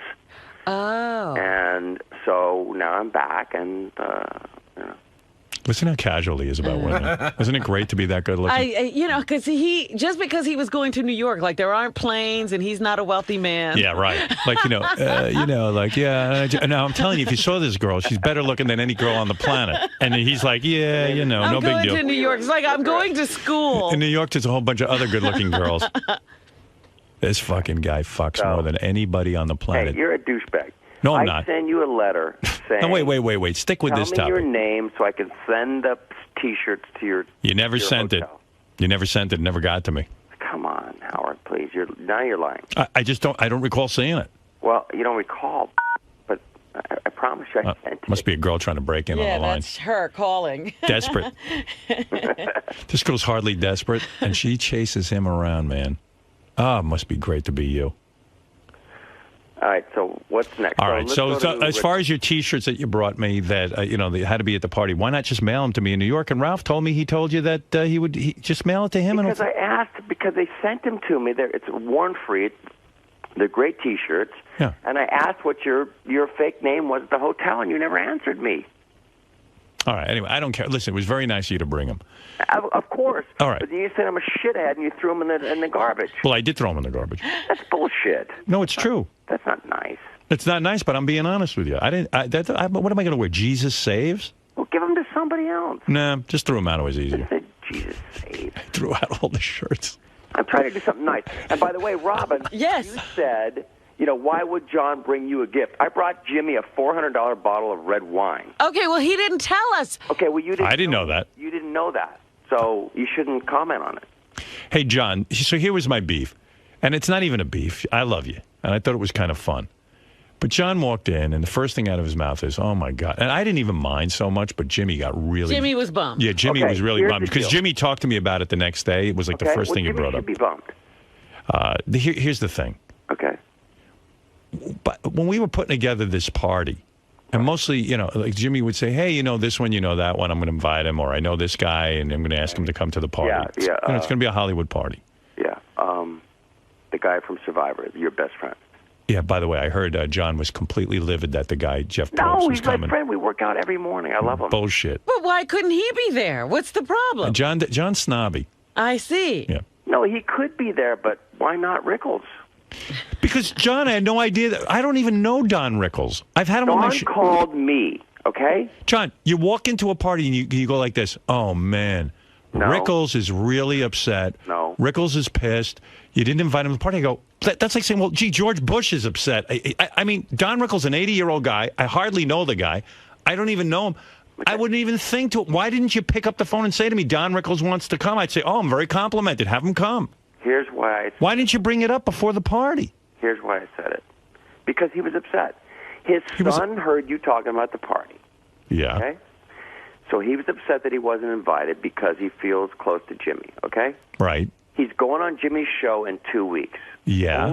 Only reason why I brought it up is because I wanted Jimmy to be ready for it, because he told me personally, I'm going to hammer Jimmy for not inviting me to the party. Yeah, but you made Jimmy feel bad all night. That? No, you made Jimmy feel and I didn't bad. tell him till like the end of the night. Do you realize how absurd this is, Robert? Who would think that Don Rickles wants to come to a dumb party at Jimmy's house for me? Sorry. Well, but how would I know When that? did you find this out, John? Because you could have given Jimmy a heads up before. Now, why would you do that? The day before, and I said, let me call Jimmy, and he goes, forget it, it's too late. I'm not coming to the party. Hey, John, is Mel Brooks upset too? No, but who else is upset? Who else is upset that they weren't at the party? How would I know? He has a relationship with Rickles. He has a relationship with you. He does not. Don. Who would Don Rickles, 80 years old? He's not going to want to sit at a party with a bunch of people am I wrong? sitting around drinking moonshine. Look, there are sometimes faux pas where people get Faux left pas? out, but I don't see this. I would have never brought it up. Carl Reiner is livid. Is Rickles is on Jimmy's show in a week. Yeah, but everyone on the guest list of Jimmy's show there's is... a lot of people going to be on Jimmy's show. No, not in a week. It wasn't that kind of... What? But I hear Professor Irwin Corey's going to be on Jimmy's show. Should we have invited him? I mean, what do you want from me? No, but Jimmy and Don are good buddies. Don They're not good buddies. But wait a minute. Does Jimmy have to invite Don to everything? Do you have to take a Howard side on No, I'm Do you just realize saying. Do you realize how weird this is? Is this the only thing that Rickles has never attended at Jimmy's house? Are you jealous that I'm friends with Jimmy? No. That's what I think it is. Yeah. I know. I heard you say that.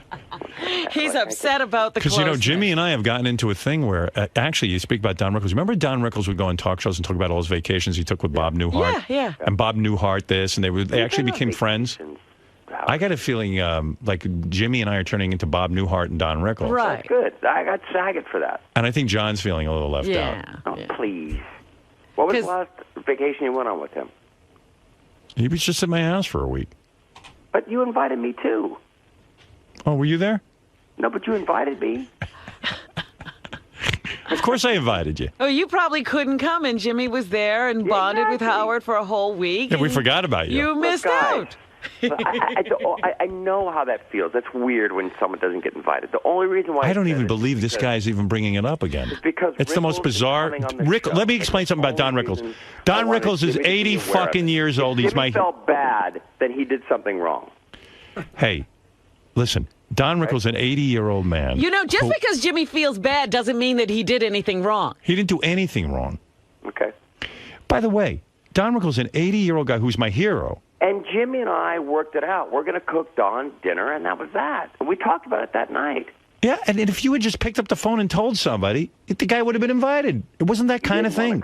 He didn't want to come. Of course he doesn't want to come. He's 80 fucking years old. No, he didn't want to be second invited. He didn't want to hear about it. Excuse me, he's 84. This is such bullshit. But it's kind of crazy that he's running around having these feelings at 84. And then let's get to the final thing. Because he loves Jimmy. And by the way, Jimmy has him at his house all the time and on the show all the time. Boy, I tell you, if Jerry O'Connell had been there, it wouldn't have been this much aggravation. Wow. Yeah, he would have never brought this up. He wouldn't have brought T-shirts. Howard, I mean, come on, give me a fucking break. He wouldn't have fought with Mark McGrath. We still haven't addressed that. And by the way, there was no fighting. Now, here's what it was. And, John, now you got to come clean. Okay. I know you like Mark McGrath. I get it.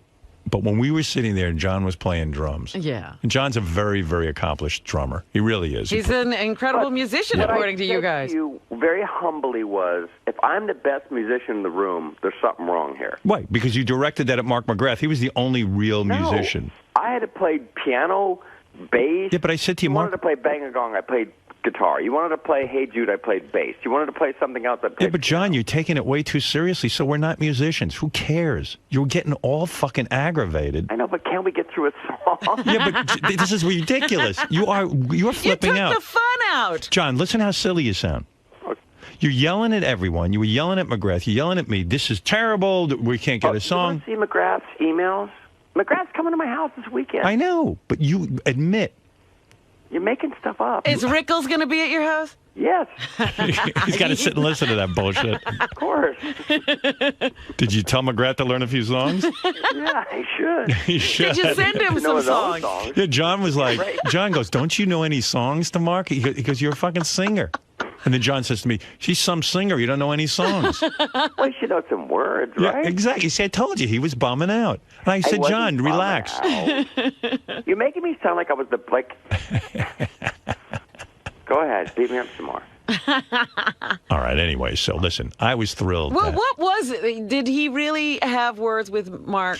No. He had words to me about Mark. Oh. And Mark told me afterwards he felt a funny vibe from John, like Oh, John really? was angry with him. Oh, okay. Well, that's all. And I was in the middle of it. Pull up these emails. And John was right that Mark was not living up to his capabilities. He knows the songs he knows.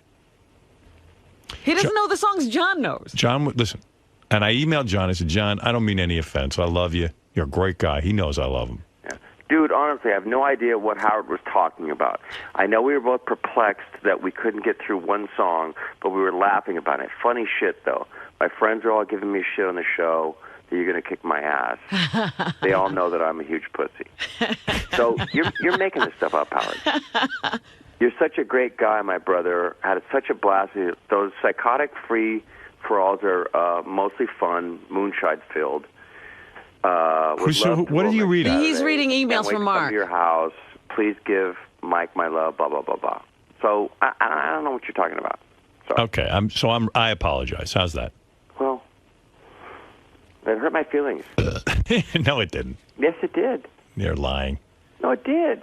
All right, I'm sorry. You know, and you're throwing my T-shirts away. Like, I mean, I'm not going to wear those. You've got to think a little bit. I mean, most of them are on your side, but some of them are going to go like the guy brings you a gift and you throw it away. Like, what? But I don't like any of the shirts. Well, I don't care. I asked. I should wear them because you gave them to me. You should at least keep one. I did keep one, actually. Okay, all right. Believe me, I tried to like them. I'm trying to do something nice, and I bring Jimmy a $400 bottle of red wine, and you're making me like I'm a fucking. I wish I had gotten the wine and Jimmy had gotten the shirts. Could you exchange? Is there any way I could get the wine and you can give Jimmy the shirts? This is my best appearance on the show. Yeah. It is. Yeah, you did, Bob. I still don't understand how you're not in love with that beautiful girl. She's the greatest. I can't imagine making love to her. Can he love? Can you love? I'm having problems with it, so I'm taking some time off. What do you mean you're taking time off? He's taking a pussy break. No, I'm taking time off work. I All need right. to figure out what my problem is. You're taking time off work so you can figure out what? He wants why to have. I can't fall in love. He wants to have a wife and children.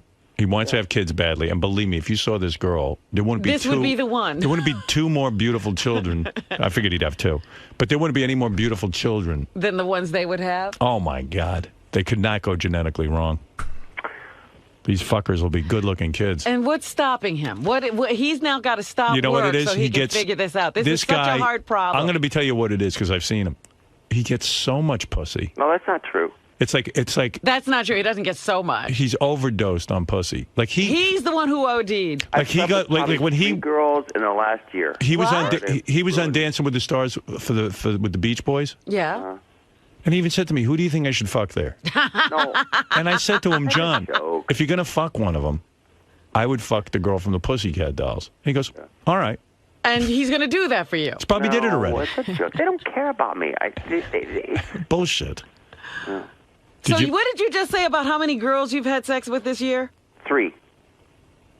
Yeah. How many months are in this year so And far? I'm always offended by you saying like, "Oh, you have diseases and stuff." Like I really don't. What? Who said that?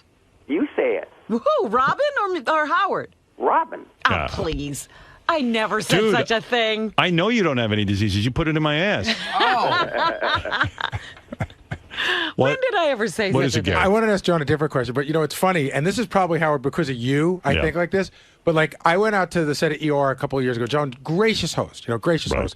So he's taking me around. He introduces me, and he introduces me to a girl. And he goes, I drove you to your hotel. He did. Great guy. And he goes, she's a really You're good coming friend. to my house this weekend, right? I am. here. I'm coming to the house. So he goes, she's a really good friend. In fact, I was in Greece and somebody she stopped by to say hello. So in my mind, I go, he fucked her. Right. Then he goes, there's another girl on the show, and he goes, yeah, I didn't get along with her that well. And I go, oh, she wouldn't fuck him. You know what I mean? Like, that's how I think. And by the way, realize what he's saying. He says he's only fucked 3 girls, which means 6 this year. And then also, think about it.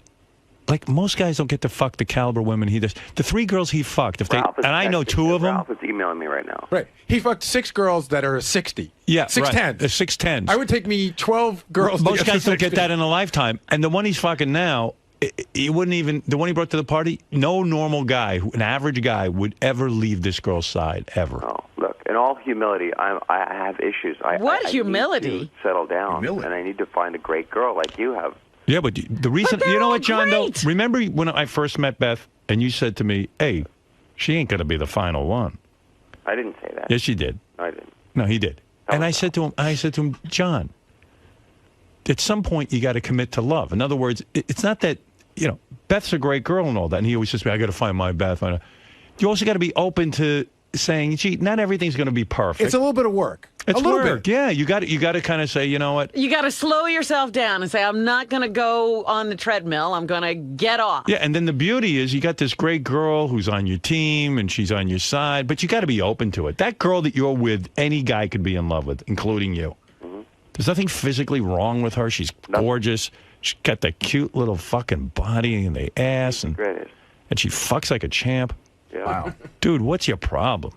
What is my problem? Yeah, what is it? Well, I need to figure it out, man. See, that's my other question. I love that he has to stop work. Well, how long can you... Yeah, he's got to stop work to figure it out. How long can John stop work for? That's hysterical. He can stop work forever. Ever. John, can you stop work forever? Of course. Yeah. He's got full house money. He's John Stamos. I mean, the guy's... Entourage this season, which I love that show. And they love you down there, but you hate the show, so... Who really hates Entourage? I don't watch it, but I like those guys. hate it. I've had them on the show. Okay. I got no problem What with were them. you guys saying? I don't know. It's just that, you know, John has this whole issue with women. And What does he think? He can't trust women? Is that what your issue is? You can't trust? No, honestly, That ain't it. In my heart of hearts, you know, I was really hurt. I wanted to be in love forever. I wanted to have kids. I wanted to be married forever, and it didn't happen. And you know, Now you're going to take it out on everybody? You picked the wrong girl for yourself. But it's also, she's not the wrong girl. It's also you. Right. You know, he gets distant. It comes too easy to him. No, I think it doesn't come that easy. Oh, you know what else is his fear? He doesn't like ugly people, and I'm telling you, he's afraid they're going to get ugly on him. That's not true. It is true, because even one time I was partying with John, he was even like, I gee, promise you that's not true. why did we let this person in? They're not that good looking. And I said, you're right. Well, when was that? One time. You're making it up. I don't know. The other thing I don't know. It doesn't sound like a problem you have to quit work for.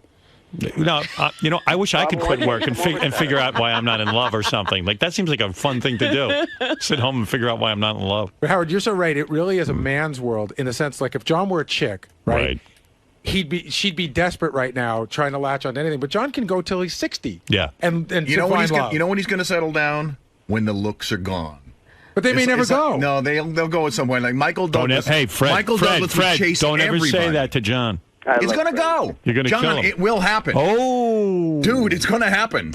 You know, I had to talk. We all lose our mojo. I saw John eating a piece of pizza. I said, John, you're going to get fat. You better stop eating. He doesn't want to hear his looks are going to go. It's going to happen. What will happen if Michael they win? Douglas, he was a handsome guy. He lost his looks. Those was his superpowers. His Fred looks ain't always going to likes go. to hammer. And I love Fred. Like, I'm the biggest Fred fan. I listen to I know, what you hate to hear me say that. I'm sorry, John, but it's the truth. No, Fred, listen to me.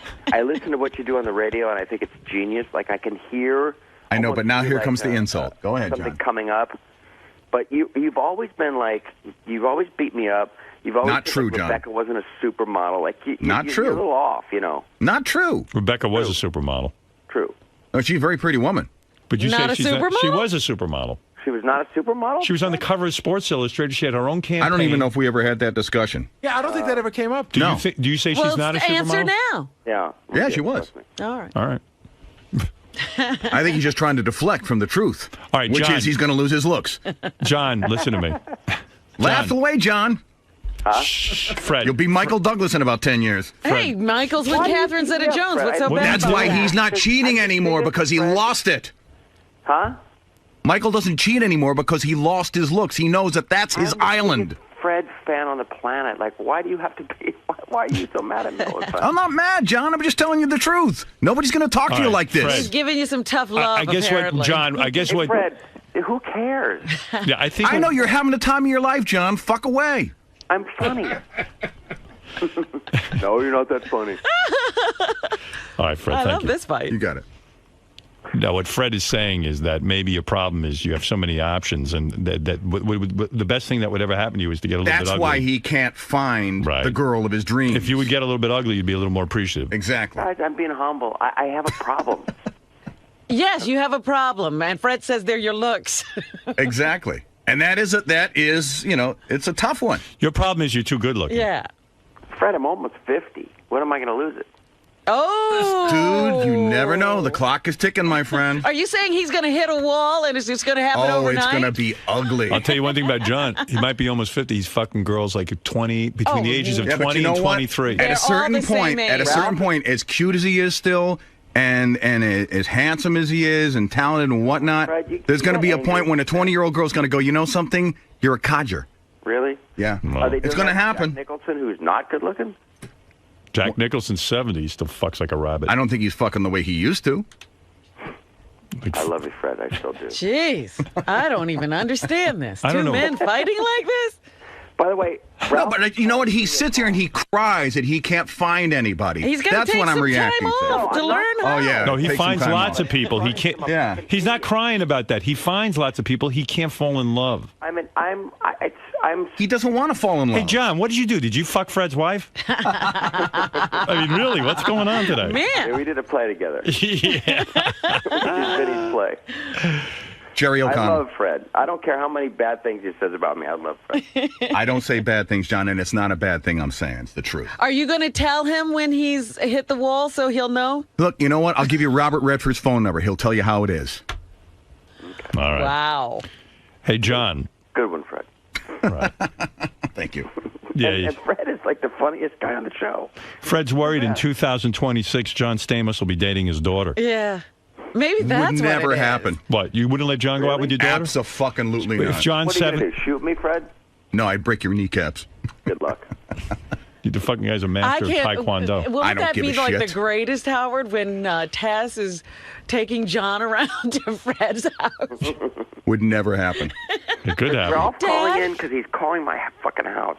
Why is he bothering you? You're on the air. Do you call in when he calls in? No. Fucking Ralph What's is such his a... problem? He knows better than that. If you want to call in, Ralph, call in. Stop bothering John. Hey, John, look, we're square. I got no problem with you. You're my man. I know. I did. And you always make these social mistakes, so it's okay. Right. What social mistake did I make, Robin? Hey, did you drink moonshine? No. Yes. Oh, you did? Yeah. But I go like... Why would you drink that shit? I I mean... go 6 or 8 months without drinking, so... No, but why am I the only guy? But you got to break your thing with moonshine? Hey, No, John. I drank wine a couple of days before. Hey, John, why would you trust Johnny Knoxville's moonshine? I mean, I don't understand any of you. I'm the only guy there who didn't It's drink like moonshine. everybody's a little crazy. Yeah, like who knows what the fuck that was? Because everyone's excited that you're there. Beth drank a ton of it. I mean, come on. Yeah. So you drink poison. Yeah, we had. By the way, I we had a little sip. Everybody drank it there, but you, Howard. I'm Yep. sorry. By the way, didn't we have a great time? It was the best party ever. Yep. And I loved being with you. I sent him stuff. I mean, come on. Now you're making Rickles feel worse. Right. Did we clear everything up? Okay, so we got Rickles cleared up. We got the T-shirt thing cleared up. McGrath cleared up. McGrath cleared up. I mean, we never for 1 second had a fight. It was so silly. Now, John complained to me privately afterwards that McGrath should know a couple of songs. You did. You can come clean about that. Don't make me look like I'm a jerk. You were upset. So what are you doing? Upset that I was the best musician in the room, which is I'm horrible. And Fred, you know how that is. I mean, Fred's a great musician. But what do you care? No, John's good. But John got. He's trying to downplay it. He's a John good musician. John got really upset that no one really No, could because play. I wanted to play a song straight through. We couldn't get through one song. And you admit you were a little aggravated with McGrath, who's a professional musician. Right. And he could have come through for you. He could have even played some of his own songs. Sure. And you were annoyed. And it was kind of funny that you were that annoyed. Okay. It seemed like a lot of people commented on it. Really? Yeah, Jimmy heard it too. Jimmy was so stoned out of his brain, he didn't know what party he was at. Sorry. Right. So what happened to Ralph, guys? He was calling in? Does anybody want Ralph in on this? He said he's up. No, he left. He left. Let me see. Is that you? Hey, now. Oh, you are. I wasn't calling John. Hey, John, you're crazy. Oh, I'm crazy. Ralph thinks John's crazy. Yeah, John's going nuts. I don't know why, and he tortures himself. He likes playing the field, and he just can't. He just can't resolve that fact because he also wants to be married. You know, it's like he's having a good time. Just have a good time, and No, he won't have a good time. He's got to sit and complain that he wants to be married. That he has all this these one's women. too young Yeah. for me. This one, just fucking have a good time, and don't put so much thought into it. Well, what's wrong with Nikki? That accent's a little annoying. I don't think Oh, so. you're asking him. I'm asking him. Ralph's tired of the accent. You think her accent's annoying? Ralph. Listen, Ralph goofed on me for getting married. And I'm going to tell you something. You can't listen to Ralph. You thought I was an asshole for getting married. Admit it. Wait, say that? What? You thought I was an asshole for getting married. The first time or the second time? Second time. Well, you didn't know him the first time. Beth was into him. I did not. Don't try and change it. And did you talk about how you said Jimmy's a Howard hog? He is. What do you mean? What does that mean, John? I told you John's jealous I of me. said that. I pegged it yesterday. I said he's jealous of your relationship with Jimmy. What do you mean Jimmy's a Howard hog? You guys can have each other. Quite frankly, it's boring. You know. Do you think it was wrong that Jimmy tied me up for 3 nights? He tied you up every day, Howard. He took all your time up. I thought it was a little much. He kind of did. He was. I thought it was odd that every night, dinner with Jimmy. Well, Jimmy's a Howard hog. That somehow happened because Beth lined it up with him, and Jimmy kept saying, "If you guys want to do something fun, I'll book some dinners." Well, John didn't put that out. John didn't say, "Hey, you're coming to L.A. Let me have a dinner for you." I'm not pushy. Yeah, but I mean, did. you could invite me to dinner. Yes, no, I did. God. Read your email. I said, "You want to come? You want to hang out by the pool?" I didn't want to hang out with you by the pool. And then I never. That's what I need to do, be in a bathing suit next to this fucking guy. No one will Bad come enough talk. being in a picture next to him. Yeah. Boy, wait till you see Jimmy's pictures of the night. I'm standing next to him. Every picture I look uglier than the next. Oh, it's horrible getting a picture next to John. Oh, it's so bad. And John's every I'm not picture is. gonna push, Howard. I mean, you and I are good buddies, and if you don't want to hang out on it, what am I going to do? I can't believe you called Jimmy a Howard hog. Oh, that's a great name. I'm going to start calling Jimmy that. Jimmy the Howard hog. Howard, Yeah. can I take this chance to apologize to John? I was kind of coming down on him a little hard today. I didn't realize he was going through this dilemma. Yeah. And I'm sorry, John. What dilemma? That you're losing Howard. That you're losing Howard. I didn't realize that's what was going on. Believe me, Fred lives in dread of that every day. Happens to us all. Happens to us all. Better than Did he really say that to you, Ralph? What? Howard hog. Howard hog? Maybe not words. Maybe that's not the exact word, but yeah, maybe that exact word. fucking week, and it makes me crazy. What makes you crazy? Because people are bullshitting.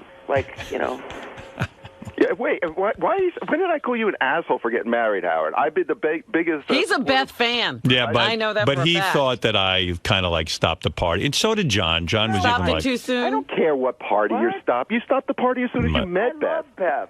"You love Beth," but John even said to me, "You can't stop now." When I first met Beth, he goes, "That can't be the final Well, one." you know what he's doing is giving Beth superpowers instead of Right. saying that you also changed. Only Right. because you dated like 3 girls and then you married Beth. Ralph can tell you I dated like 30 girls.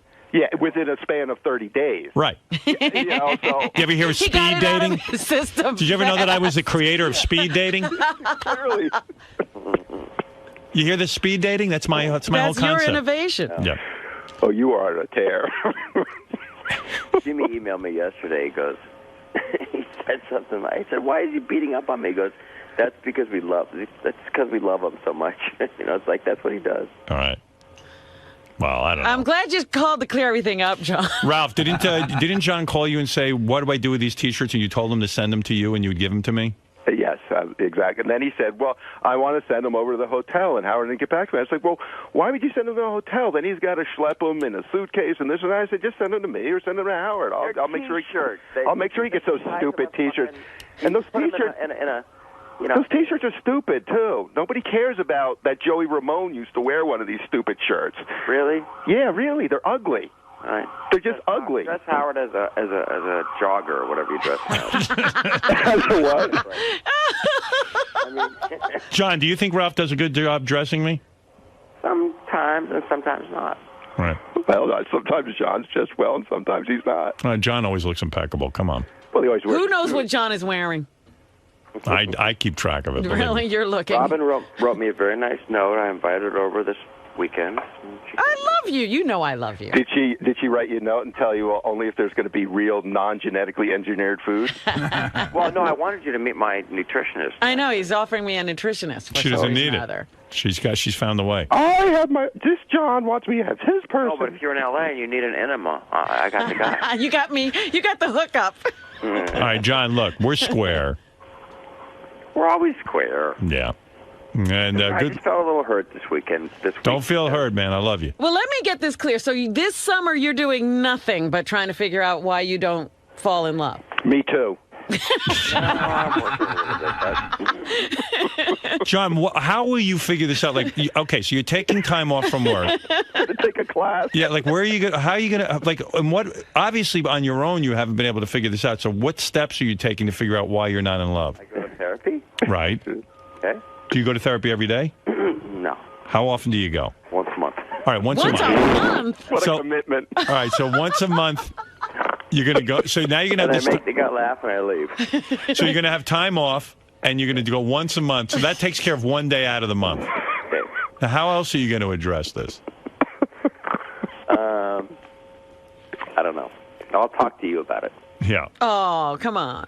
I'll tell you what, therapy helped me really appreciate what I had. Once a month? But I go like 3-4 days a week. You got to really commit. Yeah. But you're in a relationship and you're working.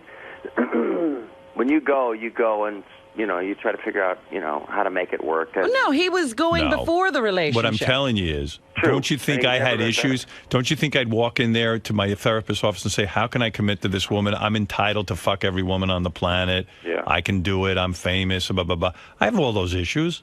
Here's my theory on you and therapy. You get everyone else to do your dirty work now. What do you mean? You heard me. I don't get it. To explain. You heard me. What's the dirty work? I mean, on the radio. You don't say anything bad about anybody, and you like. Except you. Well, I said plenty of bad things about you. Huh? I said so many bad things about you, you got upset. So it's for that theory. That's true. Right? That's true. I don't understand what he's saying. The therapist does all the dirt, or everybody else does the dirty work? Well, mainly when Artie was around. Oh, Artie would say the bad things, and then Howard could be the nice like, guy. Stop that, Artie. You don't use the N-word. That's terrible. Well, I felt that way. It is terrible. It is terrible. I didn't agree with some of the things he said. Yeah. But, what? Oh, boy, you're reading way too much into it. I told you, John overthinks everything. He sure does. Well, anyway, this week was a little hurtful because I was so excited for your party, and I was so excited to see you. And John has the greatest life, and he doesn't know it. I know. Oh, my God. Who gives a shit? You should see this house he has. It's a beautiful house. It's like. And so then he picks something like, I'm going to be afraid of midgets just to make my life more difficult. And even, hey, John, can I bring this? Didn't you pick on Jimmy's house a little bit? No, my God. No, I said it in a nice way that it looked exactly like the house that I had, my very first house. It was great. That's not what you said. I said it looked like the house I had when I was 18 years old. Yeah, you said, I had this house when I was 18. It kind of implied that it looked like he's not sophisticated. Jimmy's underachieving? Well, no, that Jimmy was... You know what? You be friends with Jimmy, and I'll be friends with you. And you'll be friends with who? Other people. No. You're my best friend. John, listen to me. Completely done with you. He's dropping you. He's now dropping you. In fact, our dog. Are we not planning a vacation together or not? No. Oh, you're not into it now? He's not going to go with you. No, we were, but you want to go to your house. I want to go on a boat. He wants to go away. He wants to be on a boat? You're never going to be on a boat, are you? I would do that in the winter, not in the summer. A boat in the winter? Yeah, we'll go to like a warm climate and go on a boat. I'd do Well, that. you'd rather be on the sand. Yeah. Well, yeah. I don't like boats, by the way, John. I know. And if you knew anything about Jimmy, you know he gets seasick. That's right. Jimmy's going to go, right? Of course. Jimmy's motion sick everywhere. Jimmy can't move. I can't wait for Jimmy. I can't wait to hear from Jimmy. If you're going with me, you're going with Jimmy. Oh, I'm. Jimmy loves you. John, listen to me. Everyone loves you. You were on full You have fucking been- house. For the last 3 years, you have been my biggest. Every day I get a call saying like, "Oh my God, Howard loves you. I do. You're the best." I do. This week I get a call saying Howard fucking hates you. No. You're The an people have it asshole. wrong then. I love you. Party. You were the most fun at the party. If it wasn't for you, there'd have been nothing to talk about. exactly. Why That's do you... not what you said, Howard. Because John was bumming everybody out. Well, no, he did. When he walked in about Don Rickles, he bummed Jimmy out and he bummed me out because I felt sad. But then, listen, John knows the truth. John, who did I hang around with the whole night? Did I hang around with Jimmy or my wife? No. Who did I hang around with? Me. Okay, so. I couldn't get rid of you. And you were the only one that I even got reactions from the party, so I have to talk about it. He's not always going to talk nice, John. You know, sometimes you got to take the good with the bad. I talk nice. He talked nice about Jimmy. Well, because that's Jimmy. Well, he talks nice about Jimmy. Jimmy's my boyfriend. We're all jealous of You that. didn't even talk to Jimmy.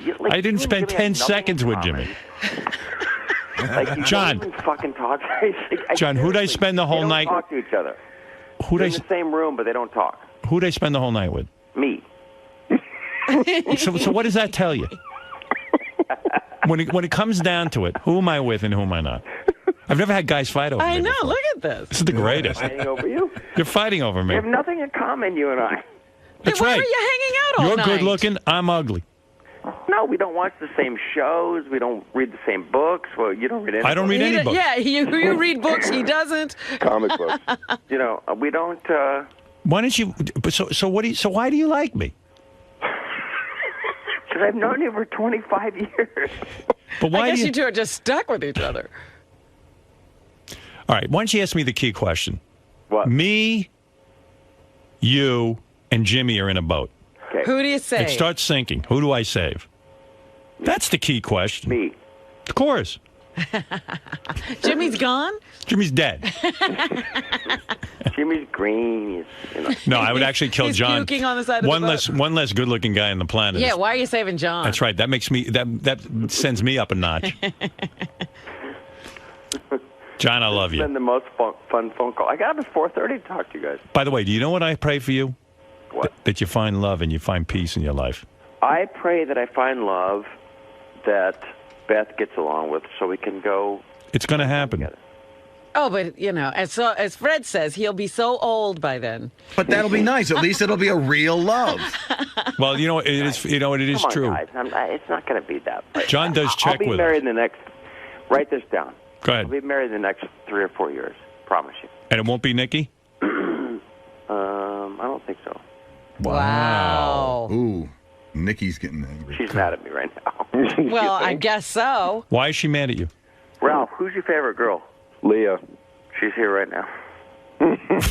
Leah's there? Yeah. Oh, she's But another. John goes with Leah. He goes, I don't know. She's so young. I don't know. You know, it's just he has a great time with her. Marry Leah. Maybe. If you want to get married so bad. Leah didn't even get to come to the party. How come you didn't bring Leah to the party if she's the one? How do you get away with this? Has he been with Leah for a while? He was tortured over that too, Howard. Who he's going to bring to the party? Was he? Yeah, he was like, Oh, I've seen that anxiety before with him. What did he say to you? I don't remember exactly, but it was just, you know, I don't remember the exact words, but it was like, you know, he was just trying to figure out who he's going to bring. And he probably has a rotation in his mind, and the party sort of was in the middle of a rotation. Like John has to get a bead on the party and then like figure Yeah. it I out. brought Nikki because I know Beth and Howard like Nikki, and we spend time together. I like Leah too. You've met Leah? Oh yeah, I met them all. Oh my. It's an endless parade of broads. He Not shows- really. I don't think John goes through that many. I mean, Oh please! I show up on vacations with some country singer. That was weird. I mean, are you kidding? How'd she get into the mix? Well, and John didn't even like her. Every once in a while he I throws never one in. our sense. What? I've never seen her since. As soon as he senses if we don't like someone. Oh, you guys get approval. Yeah. Who was the singer? Who was the singer? This guy. John didn't like her so much. John had 5 massages in one day. Wow. He was hiding in his room. He brings a girl he doesn't even like. He can't stand. I said he had 5 massages. That's like, where is this guy? I go, did you see the girl? He goes, I don't want to be with her. I called to hiding things from up. her. I think I made things worse. I told you John's crazy. He's nuts. But he's got so many beautiful women. That's his problem. So you're not going to be touring this summer? You're not going to do anything but find out why you can't love? I'm doing 5 weeks. His problem is, Howard, he should just not be married, yet he wants to be married. Because he comes from a great family and he wants No, you know what it is? He's a guy who wants everything. You got to either... He's a baby. He's a baby. Yeah. Baby. John. A big, good-looking baby. Well, wait, let's not beat up on John. Robin, I donated 2 dinners. know. You know. Stop it. We're Did you just write having John? fun. Did you write John a thank you note? I thanked him yesterday. No. 6 years later. That's tacky. Stop it. Here we go. Let's not get on my case. John can't find love. On my case for the last hour. Well, John's right. If he donates something to your charity, you should write And a I thank did you. thank him. John's absolutely right. I did too. No. Oh, stop it. John's a charitable guy. John He's did amazing. In fact, Howard, a couple of weeks ago. I did 2 $10,000 lunches for I her. know, and I love you for it. Thank you. Why would you not write a I note? wrote him Shame on after you. you said something. Not even an email. Stop it! I did. No, he was upset because when I had lunch with him, he said, "Listen, not a big deal, but I did this thing for I Robin." know, but that was years ago. I thanked No, him but it was a since long then. time after that. I know. Howard, the guys in the back wrote this one for you. It's an F, marry, kill. Go ahead. It's John, Jimmy, and Ralph. I would kill Ralph. Of course. No, I have to. No, Ralph I love. So I have to. You marrying Ralph? I'm marrying Ralph. Don't I'm not going to marry Ralph because he embarrasses me. Don't kill John because it'll kill John. I'm not killing John. I'm telling you got to kill Ralph. I'm gonna think you have to marry. kill John. That's the humane thing to do. I'm gonna fuck John Stamos. Hard. Better than he's ever been fucked. There you go. You'll forget Nikki. Then Ralph, I got to kill you and marry Jimmy. Of course. Right. Although really I should be married to Ralph because I get along best with him. But he embarrasses you. But is it insulting? So what? Who doesn't embarrass me? But is it insulting to John that he isn't even discussed for the marriage? No, I couldn't be married to John. He can't commit. John can't commit. He's got a rolling eye. He can't love me. Is this a bad time to bring up Ralph's deal at your house? Yeah. Listen to John trying to swing it around. Look, I love Ralph, but I'll tell you what. You can't live with him. Can't live with him. I can't even You know what, invite him I heard over. from Beth and I heard from Jimmy what Ralph did. Yeah, well, why don't we talk about stuff that you tell me, John, then? Go ahead. No, I'm just kidding. He didn't get specific. Yeah, well, Ralph's got a lot. Ralph's got a lot of growing up to do. Speaking of babies. There's a lot of mature men on the phone here. Yeah, speaking of babies. I know how to behave. I don't say weird things to people. All right. And hurt their feelings. All right. Yeah. Got a little drunk. Got a little crazy. Excuses. Yeah. Well, John was drunk on moonshine. He didn't do anything wrong. Let's not talk about what you do when you get drunk, Robin. Who? What? All right. Well, what does Robin do? She's Oh, he's, pipe just be down there, quiet, Robin. you. I love my Robin. I love Fred. Thank you. I think Fred's a genius. I mean, I watch. You don't have to say that, John. I like you no the matter way what. he works. John's other move is like when he goes like, the thing with Robin. He was so upset about that, but he goes, "It doesn't bother me. It doesn't bother me." But meanwhile, he tells Gary, he tells me, just like He can't stop talking about right. It doesn't bother him. So it does bother him. It so bothers him. You could say that. You could be all right with it. You can go, what, that's shitty. I lunch with these fucking people for $20,000. I know. Were they really fucking annoying? Yes. Of course they were. Who would pay $10,000? It's true. John had to stop fucking for 10 minutes to go to lunch with these people. That's right. It slowed him down. It's true. Think about what John did for you. He did an amazing thing. Like John, what? Would you have done it? No. No, of course not. Absolutely not. But he not only, I mean, so Really? he gave me the opportunity to do this once, and then we had two people who would pay the same amount of money, and he agreed without flinching and said, Right. I'll do both. And then you write him a note because you don't want to know something, Robin. Honestly, I would never have lunch with anybody. I don't was care how going much to ask money. you for this latest thing that since you're not, you know, because I I'm don't wanna putting do it. together I'm telling you to auction know. lots, I was going to say, what can Howard do? I'll tell you what I can do. You could have lunch with someone. I won't do it. He lets you rattle on about these annoying charities every day. That's enough. No. He can have lunch. No, I won't. And I was trying to find out from John what he's doing, but he's going to be sitting at home trying to figure out how to fall in love. No, he's going to be sitting at home fucking hot models. So when he gives you a lunch, he's really giving up something. Taking Someone some asks me to time do away. Something I probably won't do it. You're not going to do it? After that, Robin, you're thinking of asking him again? I would, yes. Oh, man, you got nerve. John. Yeah. If Nikki's the best lay of your life, Yes, the best. and Leah's right there with you. Quiet. Yeah, I'm saying. In other words, you like Leah better, but she's not the best lay of your life. They're equal. No, they're not. It's not what you told me. I did. Are you in love with Leah? Yes. Oh. Oh. Are you in love with Nikki? You're going out with Nikki. Yes. What a life. I think he had to start up with Nikki because of the You hear party. this guy's life? It's unbelievable. I'd be doing a dance every morning if I was him. Wake up with a smile on your face every day. John once said to me, I'm so grateful to my life. I'm so happy. Like, don't think I'm like a bummer sitting around like a douchebag. Like, I couldn't be luckier and happier. when you wake up every morning, you look in the mirror and you go, oh my God. Thank you. I didn't even wash my face yet and I look great. Yeah. No, I don't do that. You never do that? I would You're do used to that face. Huh? I would love. Leah, want to say hi to Howard? Yeah, let me talk to her. Oh God, he's very brave. Let me talk to Leah. He wants to say hi to you. Hello? Leah. Hi. Ralph's on the phone too. Hey, Leah. Who? Ralph and Howard. Oh, Hey. I'm Robin. Hello. Hi there.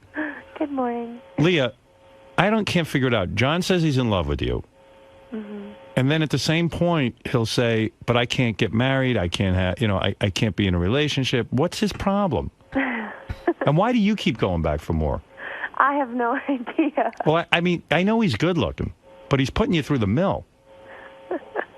He is making me work for it, isn't he? Yeah, he sure is. Oh, it's like the carrot on the stick. You really think you can get it, huh? No. Can't you seal the deal?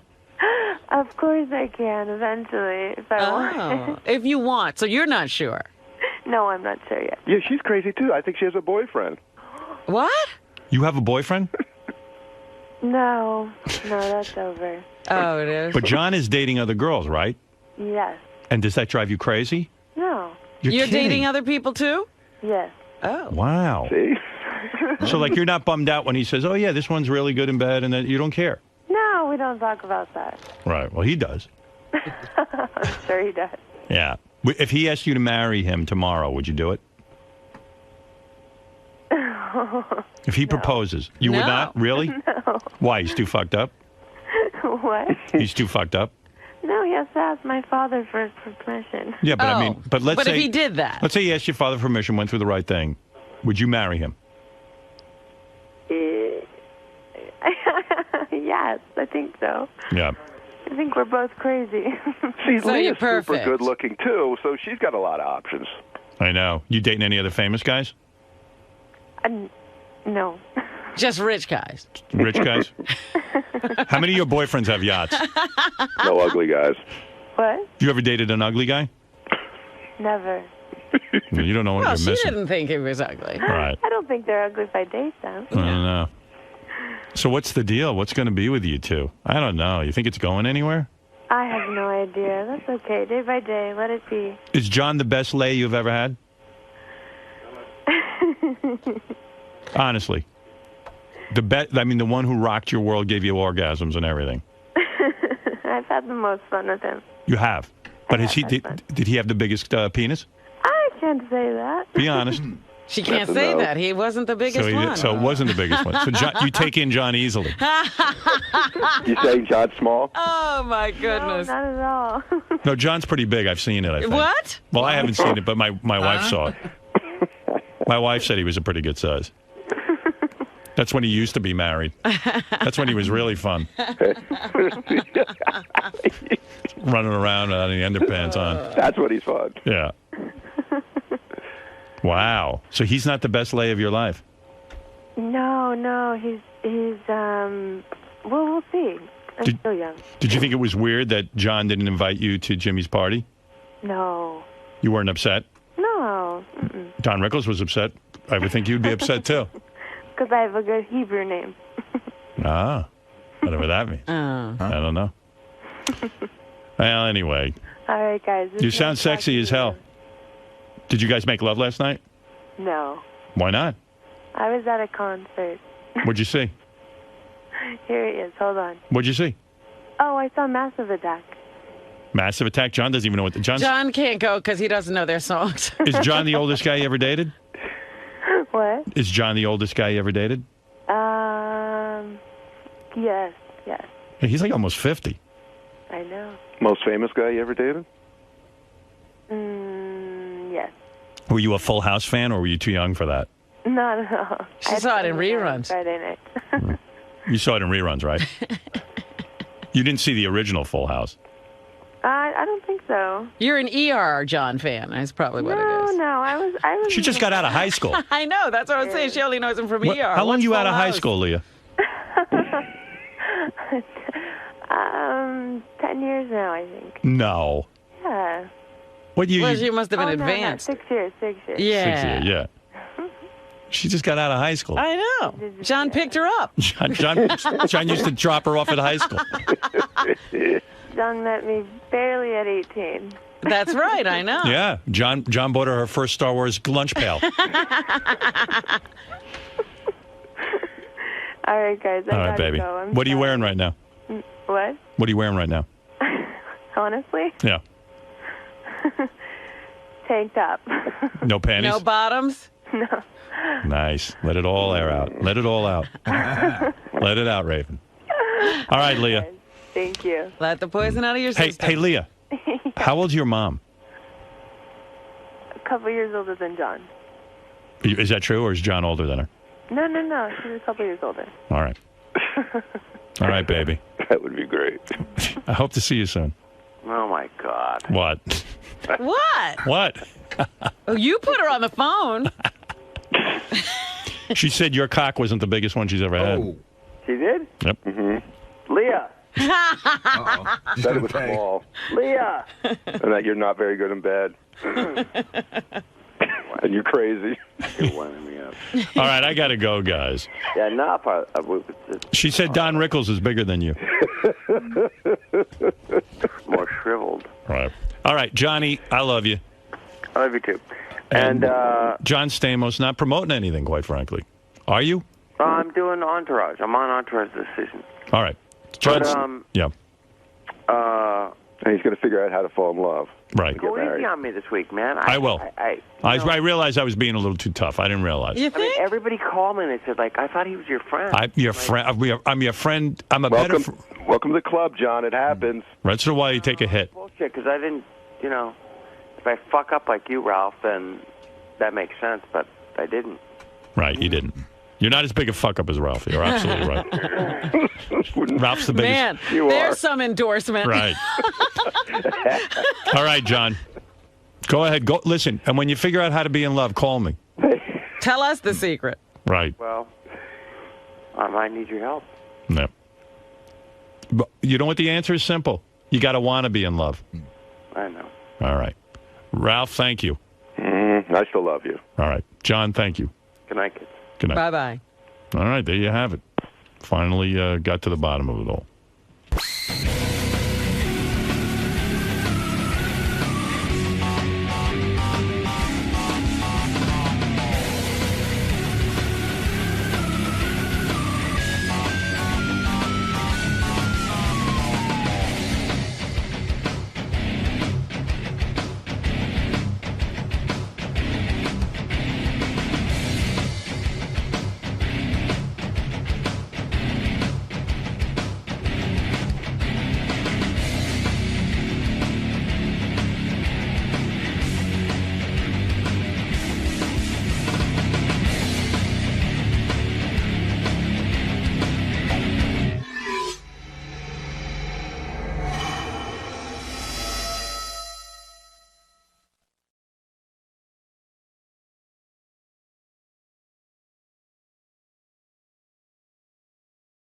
Hey, Howard. The reason I'm having you on to promote this show of yours is because I'm really worried about you. Gary told me you're over $100,000 now in developing this thing. Well, yeah, maybe with this one we're doing right now, but I'll get some of it back. No, you won't. I will. But Howard, you go first, and then I can explain why I'm doing it. I mean, and it's all. No, I read your explanation. No. That was the backstory. You don't have to. Vinny wrote a play. Vinny wrote a play based on death. Vinny had a bunch of deaths in his family, and so Vinny got very moved by death and wanting to, is there an afterlife and all those kind of questions. So he wrote a play called Afterlife. Hereafter. Sorry. Which is also the name of Clint Eastwood's new movie coming out in a few months. Yeah, I think that'll do well. I think that hereafter. Now, if you put $100,000 into Clint Eastwood's new movie. It's amazing, Howard. I can't believe it. Because Eastwood and Spielberg team up to do a movie about a psychic called Hereafter. By the way, did you own the name Hereafter? You can't, you can't own a name. That's the problem. I could do something called The Godfather if I wanted. There's nothing you could do about it. I probably will end up changing the name, especially if that movie becomes big, which is a bummer because I've invested so much time and money in the logo. I'm so proud of our logo. I think it's very clever, and they might have the same idea. And then that's what I mean. Vinny's putting tons of money into logos. He's developing logos and all this stuff. My dad used to see. Vinny needed to be raised by my father. My father used to go nuts. He'd meet guys who have like a business card and they have like no real business. He goes, business card. First, have a business. These guys are making a business card. These guys have made a dime. And I'm like, yeah, like all the accoutrements of like, a business, but the business. Vinny's got Hereafter card. Vinny has a Hereafter. Vinny sent me, I said to Vin, let me hear some of the music from the show. He sends me a packet, but like not just the music. T-shirts, merchandising, various logo things, key rings. And I'm like... Key rings? Yeah, I mean, not key rings, but might as well a bit like Magnets, coasters, cups, coasters. Hereafter magnet, refrigerator magnet. Every time you go to eat. And I'm just like, I love Vin. I love this guy. He's a sweetheart. And Vinny doesn't make a ton of dough. He's a network liaison to Letterman. He makes a good living. Don't get me wrong. But he's got, his wife would probably love a new coat. You know what I mean? Her coat is in the play. Yeah, the depression area. You're right. And I don't know. It's like. No, she has been amazing. The sacrifice that she and my son have made really has been very noble and has made me rethink it sometimes. Am I going too far? And then meanwhile, even like you talk about that, and then he invests all this money in the name Hereafter, and then he says, oh, yeah, well, anybody can take it. Now Clint Eastwood's going to have a movie. Right. They're filming it. They're almost done. It comes out at Christmas. And by the way, that's not even accurate. I mean, so why don't you call your play Avatar 2? I mean, Full House. I guarantee you they'll sue your ass off. It depends on what the movie's about. You just can't copyright a title. I mean, that's what I've been told. What am I going to sue Clint Eastwood? You can't do my musical that no one's heard of? I mean, at least mine has songs in it. At least say he stole your idea. Yeah. So Vinny, I don't know, at some point started putting his own money into this. And, I get it. People put money into hobbies and photography or whatever you're into, music. But this is already a nonsense. Yeah, you buy chess books and stuff. Right, sure. And, chess book costs $5, sometimes $15. I mean, Vinny's taking $100,000, over $100,000. Well, it's the genre I'm working in. If I had just written a dramatic play, no big deal. You sit around a table with a cup of coffee and you read it. It's a freaking musical. It's got 10 people. You have to teach people how to sing the song, and then you have But don't you teach them once somebody buys the play? No, because they're not going to buy the play based on the idea. They have to see it performed, even if it's a very small production. You have to do a showcase. All right, so where are we at with this thing? I mean, what are we doing here? Well, this Saturday, we're having a concert version of the musical. So what we're doing is Christine Johnson from WCBS is going to host it for the evening. She's going to fill in the blanks. We're going to perform. Did you have to pay her? We haven't had that conversation. See, she said yes so quickly. I'm going to pay her whatever I don't think she's going to ask for money. I don't know. It's an awkward question, actually. Thanks for bringing that up. Oh, man. The problem is, I don't pay, like any one person, a lot of money, but there's a lot of people involved who are each getting like a couple of hundred every time we do something, and it adds up. Yeah, how many characters in this thing? There's 4 living, 4 dead, and then there's 9. 9 people you got to pay. 9 people, yeah. You want to hear some of the music? Yes, I do. Well, first of all, Vinny's going to host a concert of music from his show Hereafter, which coincidentally is the name of the new Clint Eastwood movie. That's why we call it Hereafter the Musical or Hereafter Musical. All right. Tickets available online. You're kidding. Hereafter Musical. Tickets are still available? Yeah, shockingly, we're almost sold out. At the door and at hereaftermusical.com. And like Vinny goes, well, I'll recoup some money because tickets cost a little bit of money, and I'll probably make. How much money will you probably make on this if it sells out? If we sell out, and I don't know that we're going to sell out, we the potential to gross 10,000. But didn't it cost you 14,000? Yes. So you're going to lose money on this? No, because like what I'm getting for that 4,000, you have no idea. Okay, we did it I don't have any idea. You're right. I get a lot out of it because it's like a workshop as well. You know, well, it's a great. All I know is if you spend 14,000, right, and you only bring in 10,000, right. You're losing $4,000. No, this is not being done Call me to nuts. raise money at this point. This is redevelopment. Yeah. Don't forget that number is if he sells out. Correct. Well, there's merchandise. People might buy some magnets and CDs. You got to see my little table set up. That means he spent money on merchandise. Right, magnets and CDs. Why are you merchandising a play that's not even out in a theater? You understand? To me, I'm just visualizing it. I know it sounds hokey, but it's just I'm so proud of what we've done so far. I really made it for just like friends and family. Does Letterman ever talk to you about? Does he know you're doing this? I have no idea. I don't. I mean, the people that I work with there are aware of. When's the last time you actually had a conversation with Letterman himself? I think when we did your history of Howard Stern stuff, we were together when he did his piece for your. So you never even really speak to Letterman. I speak to him every day through his producers, through his assistant. You know, he's. Right. Did you hear what he just said? Yeah. What? He speaks to him every day through. Well, so wait, he doesn't speak to him. He speaks to his assistants. First of all, there's so many layers between Dave and I. He doesn't have to talk to me on a regular basis. He talks to me through the executive producers, Rob Burnett, Barbara Gaines. Right. Then say you talk to Letterman once in a while. So have you? I'm not going to lie and say we talk every day. No. Have you made it clear to his producers and stuff like Rob Burnett that you're involved in this? Oh, they know, absolutely. Does Dave think you're nuts? Probably. No wonder Dave doesn't want to meet with Vinny. Dave's I'm probably gonna like, have listen. to hear about that play. Yeah, you shield me from this individual. You know. By the way, I speak to President Obama through my radio. I don't know how many people know this, so I relate to what Vinny's saying. Dave can hear Vinny through the producers. Hey, Dave, if you're listening now, that's what I'm doing. Rob, you mind telling Dave what I'm thinking? Oh, sure, Vinny, no problem. Let me see. Let's see. Vinny, why do I have direct contact with you if Dave doesn't? I was going to say, why are we promoting it? Let Letterman. You need to up your standards. All I know is I'm in email contact with Vinny. It's amazing the way we get in touch with each other. I'm shocked. Yeah. Oh, John Stamos is on the phone. He says that. Oh, John broke my heart, man. I wish he sang for me. Has Vinny been bugging John about this? Yeah. Vinny bugged John to sing in the John, tell him musical. what you said, John, if you're listening. Wait, hold on. I'll get him on. Hey, John. John. Hi. Hey. Hey, John, wake up. Yeah, exactly. Yeah, what did I say, Vin? I don't know. Wait. I sent you talk to me, and maybe you were just being kind. You said, Vinny, I can't sing this song. This guy's too good. That's the truth. I'm not a singer. Yeah, I don't understand. I mean, We're just on Broadway. our jam the other night. Well, I'm not writers. Let's get together.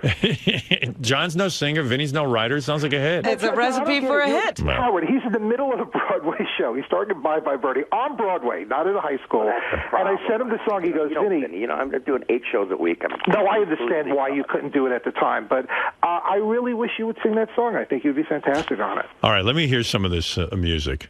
Well, maybe you'll listen to the song, John, and be inspired. Yeah. Let's hear it. Hey, John, try to perk up. Yeah, really. Geez. I mean, we know you're laid back. You're sucking the life out of Hereafter. Sounds like John died. Your play, Vinny. All right, here we go.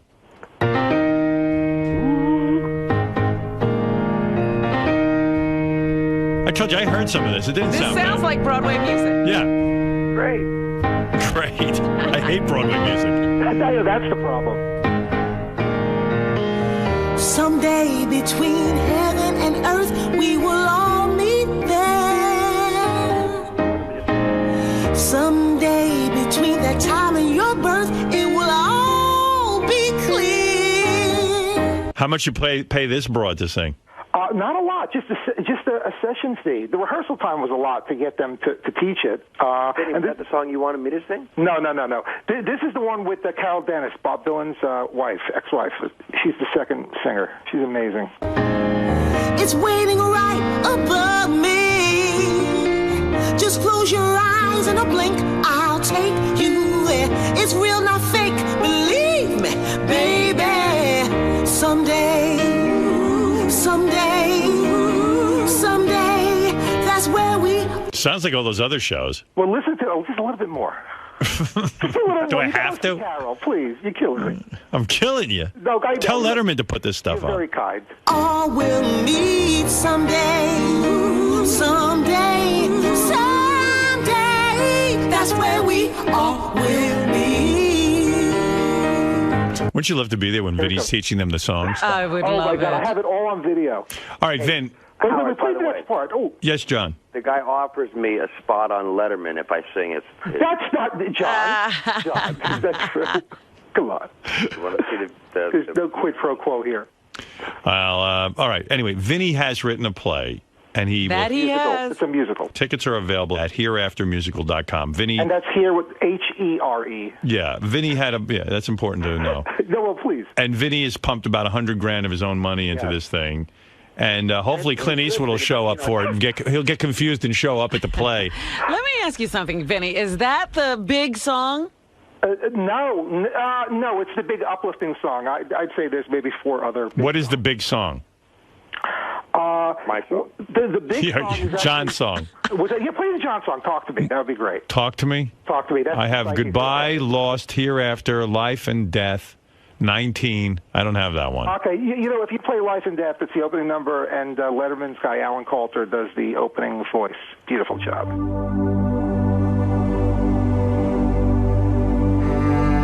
It's big. I could see John Stamos in this show. Listen to this orchestration. Yeah, I mean, you know what this cost, Vinny? You had That was expensive. Yeah, you had to hire a full orchestra, right? This is a lot, yeah. That was Wow. I wanted to fully realize the potential. Wow. I'm never doing another. What did you say, John? I said I'm never doing another play as long as I live. Why? God, you're killing me. John wasn't happy doing Bye Bye Birdie. He was fantastic. He was great, but he wasn't happy. Why are you not happy in Bye Bye Birdie? John's never happy at anything, I don't think. He seems like a sad guy. Hey, Vinny, you let us do the jokes, and you write the music. Oh, look at you. Now you're part of the joke. I love it. You are my love in the hereafter. You are the one I will see after you die. I am standing on the seashore. Oh, sorry.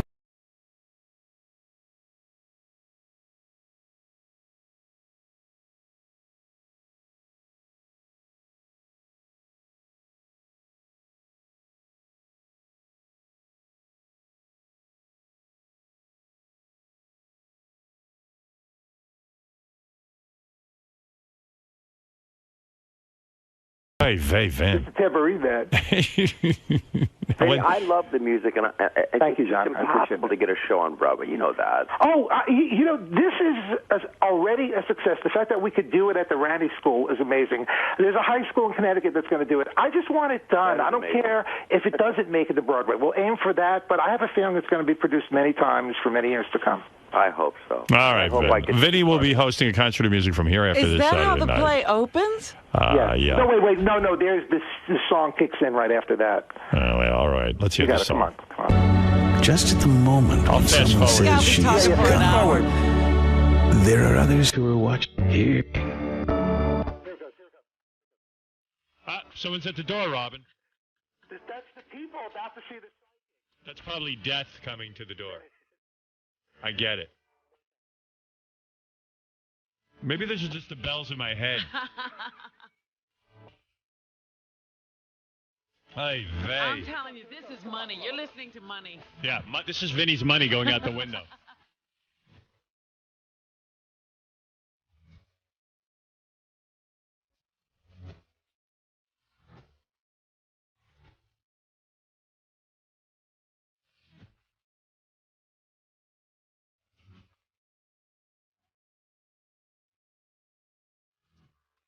Do you think the actors are like, this fucking idiot over in Jersey is going to pay us a couple of $100 to go in a studio and record? Right. They must be like, hey, yeah, you know, like, I'm not doing anything. I'm going to go over. He's just going to give us a couple of $100. Fuck it. What are you doing tonight? Oh, there's a guy over in Jersey who thinks he's written a musical. Yeah, there's some asshole. We're going over his house. He could have bought his wife and kids a coat, but he's going to give it to us. I wonder if the singers felt guilty taking the money. No, they do this all the time. Amazing. And I have to give a shout out to my partner Frankie, who has really made this thing as good. What do? You like write a check to him, or you just hand him a couple of bucks? Like you got the household account. Actually, it's a very awkward move when it does involve cash because you're kind of slipping it into their head, like you just had an hour with. Yeah, Mr. Favali, we don't mean to be rude, but we would like to get paid first before we wait. And in cash. Because we've been with people like you, and then they don't pay us. Yeah, some people for years who got nothing, who just did it just based on their belief in me and the project. We were in a guy's barn in Westchester, and we recorded for 3 hours, and then he refused to pay us. Vinny, you know I would have done it for you. Oh, I know, John. No, I knew you were busy. John wouldn't have done it ever. Exhausted every day. He's always tired, though. I love him. Yeah, John's always tired. No, but the last thing you want to do, you're doing 8 shows a week. The last thing you want to do is go in a studio and sing, more songs. I mean, more bad Broadway music. You mean you were actually on Broadway doing a real job, and you didn't want to go to Vinny's house and record some bullshit? First of all, it was months before. I know you were in rehearsals, but it wasn't like John in between shows. Rehearsals are the worst. Rehearsals are 15 hours a day. Well, Bye Bye Birdie's been out for years. How much do you have to learn? Vinny figured you already knew that music. John, you were great in that, by the way. That was incredible. My friend. And I was so happy to have you and your family, and your son was so delightful. You're so nice to everyone. All right, you two lovebirds. That's a love fest. All right, let me see. Wait, I want to keep John on, and I want to unload Vinny. Yeah. All right, wait, no. I will gladly hop off. Howard. Wait, let me see if I can keep you both on. Hold on, 1 second. No, we don't need Vinny. I'll get rid of him. 1 second. 1 second. Wait, hold on. Trust me, John. You need me. You trust me? No, I love Vinny, but he wasn't at the party. We got to talk about the party. Oh, you know where I saw yesterday? Jerry O'Connell. Oh, Jesus, Vinny. What a faux pas. Oh, I'm sorry. You were married to him. No, I mean, you were married to him, right. He's such a sweet guy. John, is that cool for him to say? No, why? I saw him at the party. He's on our new show. John was married to a woman for years. Jerry married her. And then the first thing and you say you hear John and you go, oh, I just saw Jerry. How do you think the guy feels? Listen, John is a great guy. I think John knows he's divorced by now. No, he doesn't. Oh, really? Oh, shit, I didn't know that. You know what? I'm so sorry. John, I'm sorry. No, I mean, like, why would you say, oh, guess what? I saw Jerry O'Connell. It blurted out. I became a listener for a second. I was like, oh, shit, I know that guy. I saw him. Yeah, but John doesn't like Jerry O'Connell. I mean, he doesn't dislike him, but he just doesn't. I've never heard John say a negative thing. You guys have talked. Well, you don't hang around with John. I have no issues with Jerry. I know him for years. In fact, John feels sorry for Jerry. Oh, stop it. Yes. Oh, my God. No, but in all seriousness. What's the word sloppy seconds? Is that? No, come on. See? Oh, my God. Yeah, you've been there, done that, huh, Johnny? Yes, sir. Yep. Vin, wait, some people want to comment on your music. Well, that should be fun. Reviews are in. The reviews are in. Bill, go ahead and roam. Howard, that's got to be the 2 worst songs I ever heard in my freaking life. What have you written? Hey, listen, I got an idea, Howard, for a bet. Are you still there? Yeah. Okay, listen, my son's band's better than Scott's son's band. You got to get like a... That's a whole different topic. Forget it. We're Doug, go ahead. We're jumping topics. Doug, go ahead. Doug, you there in Spring Lake? Yeah, holy shit, I can't believe I'm on 143, Howard, to you and Robin and everybody there. Hey, is Vinny maintaining those lyrics? That guy was talking over that song. Is he maintaining that those lyrics are original? No, they're not. No, I credit on the video. That was it's a beautiful old poem from the 1800s. It sounds like the beginning of that Moody Blues song, remember? Breathe deep. Breathe deep. But I did not write that. All right. Lest anyone think otherwise. All right, let's go to Joe for the final review, and then I got to talk to John and get rid of Vinny. Go ahead, Joe. Hey, Howard, I think this is going to be actually a hit. I mean, I like the music, and I'm a total straight guy. I feel like sucking a cock right now. That's a good sign. How did he get away with $100,000? How did he get away with his wife coming home with that? She's an amazing woman. She really is. I'm so lucky to be married to her. Will she be at the big show? She'll absolutely be there. Very, very proud. The show, look, a lot of the show... She'll be weeping into a napkin, Robin. Silently. Can I come to the show? Sure. Okay. All right, and finally, Jim. Jim, go ahead. Get a woman. Hey, Vinny. Yeah. To make you feel good, your music makes me want to die. Oh, that's good. That's a good sign, actually, because it's about the afterlife. So if you want to die, that's good. Did you just write that joke? Howard, put a woman on. It's a woman's show. All right. Well, I got John on. He's as We pretty only as a heard woman. 10 seconds of it. He's as good looking as any woman I know. Right, hold Robin, on. what do you think? I think it sounds like a musical. I like it. I do. Hey.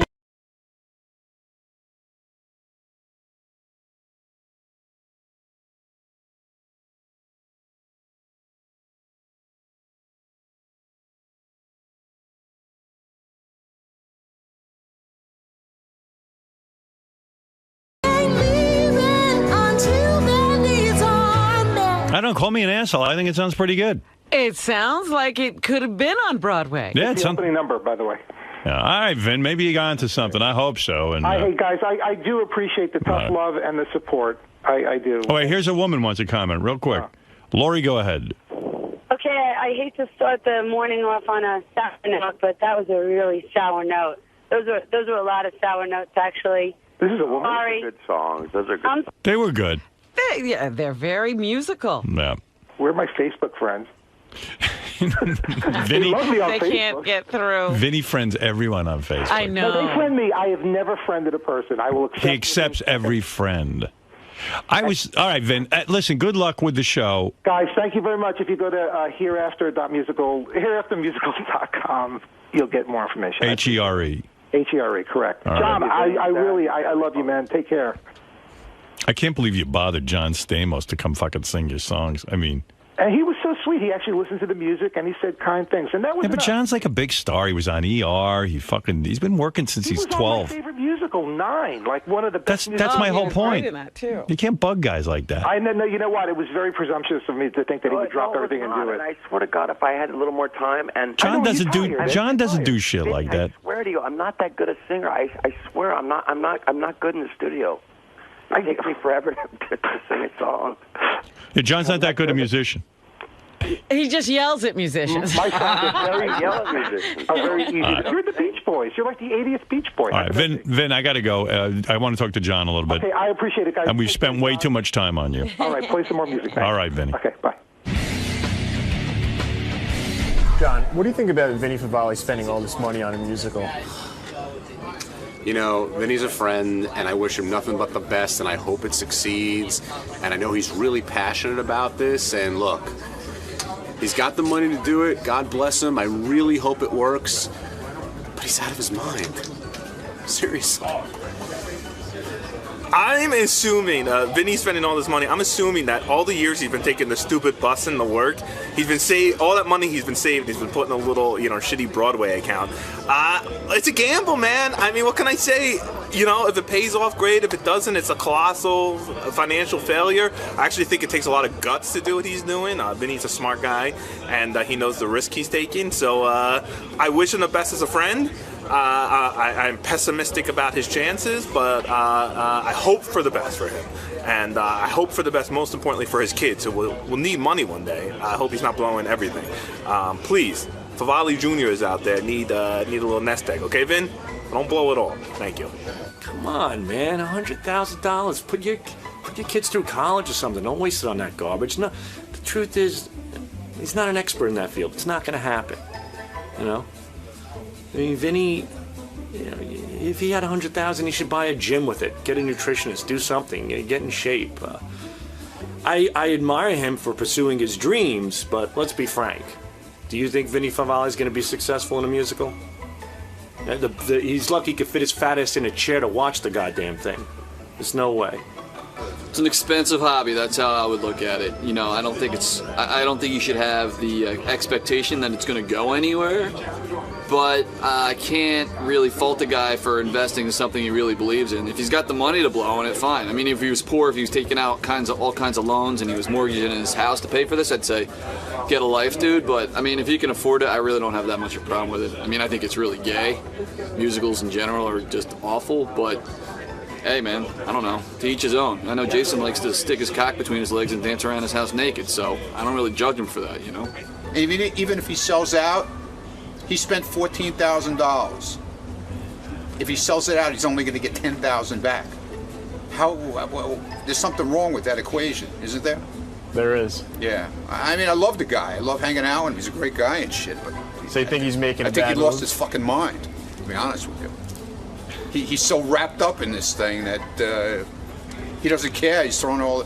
Maybe his accountant told him that you got to get rid of some of your money or something. I don't know, man. Maybe he got a ton of money stacked away, you know. And the guy told him, "Listen, you got to start spending, or Uncle Sam's going to take it." That's the only thing I could figure. Steve, so I hear you've been following Vinny and his musical. Is there any more information that we're missing? We've done a lot of reporting on Vinny's project. We've been to rehearsals. We've interviewed the family of a young man who died in a tragic car wreck in Jersey a couple of years ago, a story that really inspired Vinny to come up with this incredible creation. I think, and I'm no Broadway expert at all, I'm just somebody who hears his project, has heard his music, and I think it's tremendous what he is doing. I think it's amazing.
here to promote my new album, Sweet and Wild, and I'm going to sing some songs off of it today. So see you on there. So, Jewel, this is your first time on the Howard Stern Show, right? This is my first time on the Howard Stern What are you expecting? Just Howard to be Howard, I guess, and me to be me. Are you nervous at all? Nah. Excited to be here? Gosh, I have Howard to thank for 10 years of shock jocks grilling me over the last 10 years, so at least I'm going to be with the real McCoy this time. Finally. Yeah. I'm here with Jewel, Robin. I don't know if you've noticed. I did notice. And, Hi there. How are you? Good. Hey, Jewel. Hi. Did you cut your hair? Long time no see. I did. It's short. Yeah, we haven't seen. We did the Tonight Show with Jay Leno. We did. How many years ago? That was a good long time ago. It was the release of your movie, so what year was that? Yeah, and I tried to take you out with me to watch it. Yeah. I thought your mom killed it or something, or your No, I publicist. killed it. You did? What Yeah. happened that night? I thought you were going to come. I just don't go out. I'm not a real, I'm I just don't- kind of stay at home and write kind of person. I don't go out either. That was my one big night out. You should have. It was your red carpet. Yeah, It's I wanted you appropriate. to come. That would have been fun. Yeah, it would have been fun. Yeah. I didn't know what you were like, so I wasn't real sure. Yeah. I could be a real asshole. Maybe it was a good call. maybe you were right.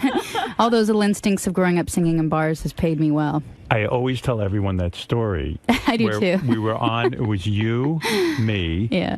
Leno, of course, and James Carville. Yeah. And I don't even know what went down. You and I were talking. I guess it was after the taping. We were all walking. And We were just Carville, backstage, yeah. and you just turned to Carville. I thought it was the great. You just turned to Carville and you went, "Would you just stop staring at my tits?" And I didn't even know he was staring at your tits. Well, we were all three there talking, and you were talking to me. It's funny because you'd expect you to be the lech and the, Yeah. the gross person, but you weren't. You were just very nice and intelligent and looking me in my eyes and talking to me. And All right. I wasn't wearing anything revealing. I was just wearing a long sleeve T-shirt, I think. Right. And Carvel was just burning a hole in my chest. And I was talking to you. It was so distracting because it was just so obvious. And so I finally looked at him and I was like, I know they're big, but you don't got to stare. Yeah. Wow. Shocked, yeah. Yeah, well, after you split, because I said to you, oh, you should come watch. We were going to go around and jump around to different theaters, and it was really an exciting night. Yeah. And I thought it would be fun to just, get to know each other.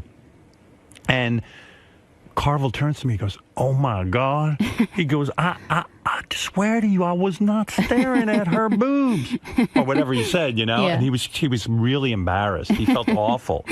But I was like so glad that you yelled at him and not me, I really wasn't staring at your tits. No, you really weren't. No, I'm a gentleman. No, you really are. Yeah, I should have been, I guess. I'm not a real tit. I'm not a tit guy. That's why you just don't talk about them ever on your show. Yeah. But I will. I'm fascinated and everything, but I'm really not. I don't care about breasts. Yeah. You know what I'm saying? Mm-hmm. You had, to me, it sounds like the most, I don't know, dire or heartbreaking childhood. Like, it was really kind of Oh gosh, rough. there's way worse, but But yours was pretty bad. I don't know. It was great in a lot of ways too. I was raised on a ranch, which I think is great. I think being outdoors is really healing, and my dad was a musician, so there was there's great things I learned. But your parents split up when you were 8. Yeah, and then my dad and I became an act, and we started touring bars. I've been having. I remember, when I was 8, a drunk would press a diamond to my hand, and he'd close my little fingers around it and go, "Call me when you're 16." Oh, jeez. Wasn't there? I like the discerning age of 16. Yeah. Like, you'll be real grown up by then. You'll be ready for me then. But wasn't it like your dad split and I thought you didn't talk to your dad for a really long time, like you had nothing to do My with mom him? split, actually, Oh, and my she dad left. took us, and I think it was pretty hard on him. We moved around a lot. Was he in love with your mom and she just took off? I don't know. I think they fought a lot. You heard a lot of fighting growing up? Yeah, they definitely fought a lot. Did What it are you, scare Barbara you? Walters over here? Listen to him. No, but did it scare? Did it scare? I don't mean to The bum you fighting out. didn't scare me, no.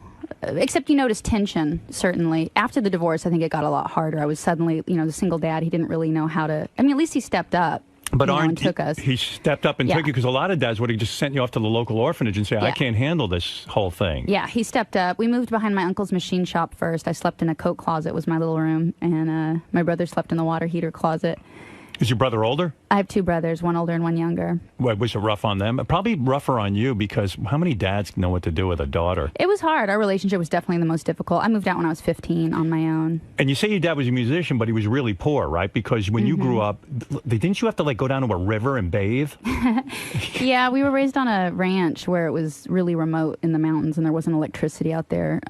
We had a creek for water, and we had a garden, a potato field, and we only could eat what we lived off of. But that was a nice thing about being poor in this country is the land will take care of you, whereas when we were poor in cities, it was obviously much more difficult. Do you feel empowered by that? Like if worse came to worse and you lost all your money tomorrow, that you could go live on the land, you know how to do that, right? Yeah, I like it. The country life, it's just a great lifestyle. We live on a ranch now. I think for me, like, it's funny, I was homeless when I got discovered, and I had a bidding war after me. Every label wanted to sign me, and I didn't. It was funny. I felt so empowered by being homeless. You wouldn't think it would be that way. You'd think I'd be desperate to sign any deal. But I felt like, you know what, if I can make it through this, I'm not going to sign anything that isn't good for me because I'm fine, you know, and I found it more empowering than anything. So poverty does, are you one of those people that's ultra, like you've got money now, but are you ultra cheap? Do you hold on to every penny, like because it's so precious to you and you have fears of going back to that life? Or are you kind of like, I don't care because if I go back to that life, I know how to live it. I don't want to go back to that life. I mean, being able to get on a plane whenever you want, you know, it's those things that still really thrill me. I'm still thankful for the fact that I can buy medication when I need, you know, like I had sick kidneys when I was homeless, and I almost died in the parking lot of a hospital, an emergency room, because they wouldn't see me. Wow. I almost died of blood poisoning. And so, like, for me, still being able to, like, if I'm sick, getting whatever drugs you need or getting on a plane to go see somebody, those things it relieves a lot of stress, and I'm glad I don't have to worry. What do you mean you had bad kidneys? Did you suffer from kidney disease, or you just had... No, I just had chronic kidney infections, and because I was poor and didn't have insurance, I never really could treat them. And so I would just try and get better on my own using like cranberry or something that really doesn't work. And I would let these infections go basically because I couldn't afford to get treatment. And so when you're growing up and like you can't even like shower or anything, for a girl that's kind of rough. I mean, like could you go weeks without bathing? No, I bathed. I took sponge baths. I would just heat up water we had a coal stove, and we'd just heat up water, and I'd take sponge baths. We had a sauna that we could use. We had like a coal burning sauna on the ranch, and then I would just go to school early. We hitchhiked to school. Everybody in Alaska, a lot of the kids would hitchhike. So, did you have a lot of anger in you because your mother left? Were you one of those? Are you in therapy? Did you ever do therapy? No. Writing for me though, like, I really believe writing can be therapy. Like, I worked very hard to figure out how do you learn to be happy. I think some people are taught how to be happy because they're raised in happy households. For me, I had to learn how to be happy because, you know. Did you question all the time where you would like saying to your dad, where is my mother? I want my mother. Everyone wants a mother. I didn't. I don't think I really pieced it all together till years later. Did your dad have to teach you girl stuff like how to use a tampon and stuff like that? Like, who takes care of that? No, heck, you just figured that out on your own. You figured out tampons on your own? No kidding. Who taught you, Howard? What, a tampon? I use a man-pon, and no one taught me that. You know why I say that?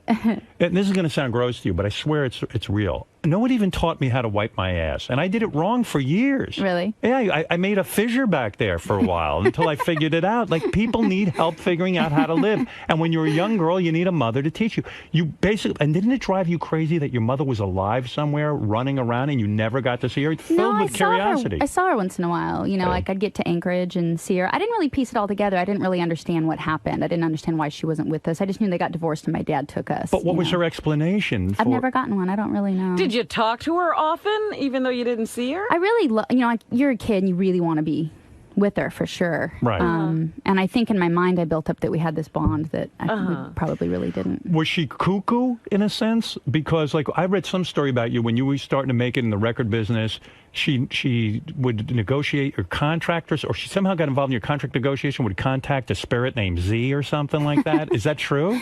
I don't know about all that. Is that not true? No. Oh, you just don't want to talk about it? I'll take the fifth. Are you afraid of Z? The repercussions of Z. Z. So your mom would talk to spirits and stuff like that? Maybe. No, I mean, my mom was probably out there a little bit.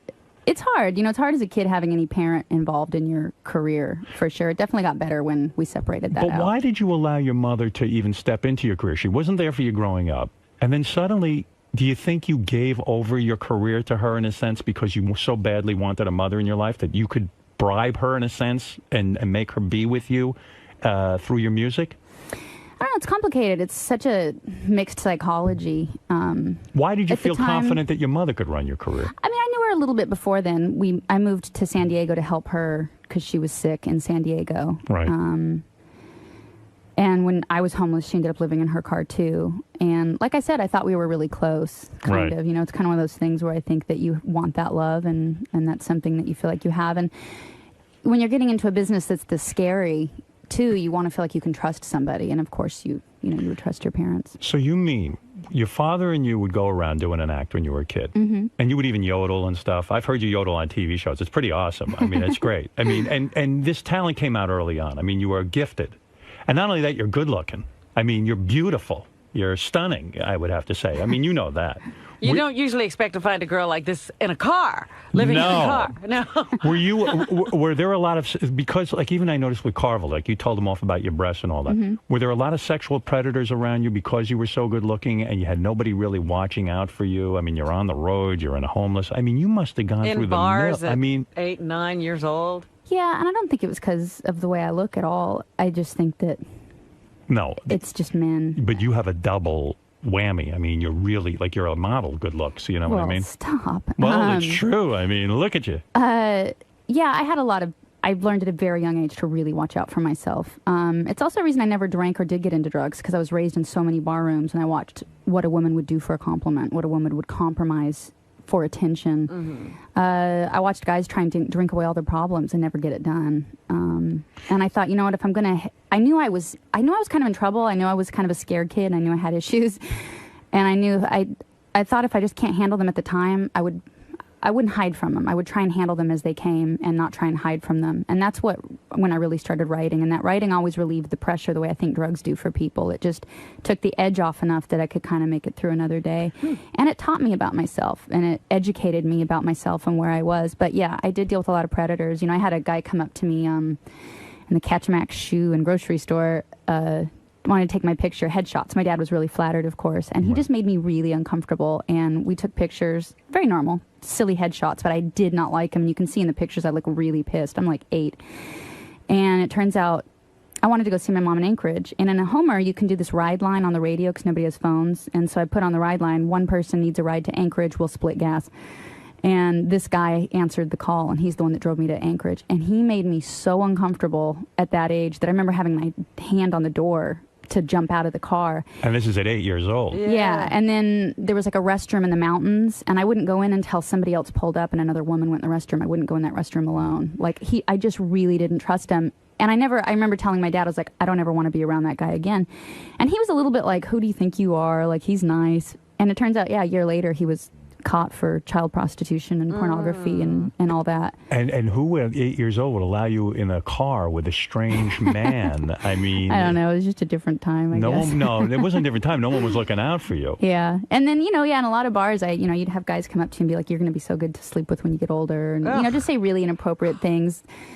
Guitar players and bands. And did your hit dad on hear this stuff, or did he not? Did he not know this was going on? No, he didn't really know what was going on. And like that guitar player that tried to kiss me, that was just, he and I just did a gig. He asked me to fill in with him. And how old were you then? 14. 14, and the guitar player came over and started kissing you? No, we went back to get our coats, and he leaned in to try and kiss me. And he's an older guy. It's creepy to you. Yeah, it's scary. Kids. I mean, I grew up with him and his kids. I mean, it's pretty gross, But I learned to be very assertive, very, at first you're scared. When guys say gross things to you or come on to you or shock you, at first you're caught off guard. And you know that feeling, every girl knows that feeling of like, oh, I wish I would have said whatever. But it happened to me for so many years that I finally got pretty quick-witted. And do you dislike men? Do you think men are pretty evil? No, I like men. I have a great husband who's a really good person. I think there are good men in the world. In general, the kind of type gross. of men. Yeah, I think that if there weren't cameras on and they could get away with something bad. So for a guy to win your trust, like your husband, I imagine you put him through the ringer. I don't think you're the type of woman that goes, oh, okay, I'll sleep with this guy tonight and I'll fuck his brains out. I think a guy's got to put in a long courtship with you because I think you are mistrustful. Am I correct?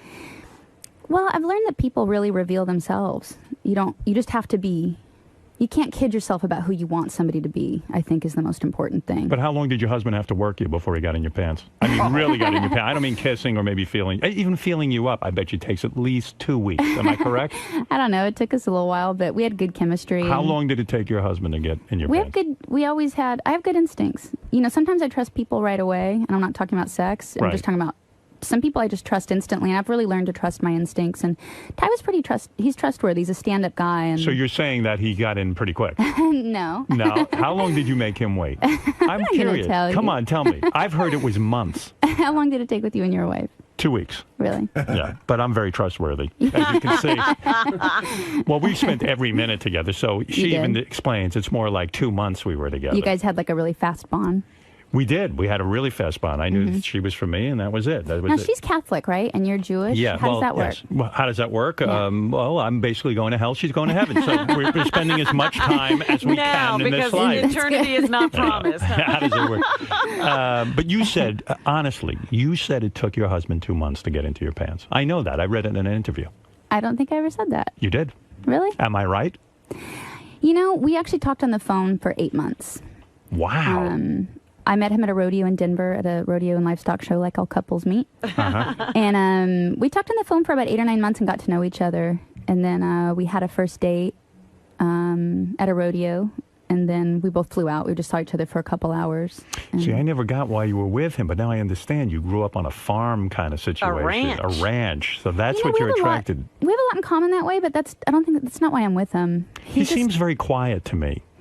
He's very manly. He's very authentic. Yeah. Like, there's nothing fake or phony about him. Like, he's a stand-up guy in a world of flakes. Like, he really is the real deal. There's nothing phony about him. And I'd love him if he wasn't a cowboy or not. I just like that quality. Finding somebody you can count on in this world, it's a very rare quality. Most people will burn you.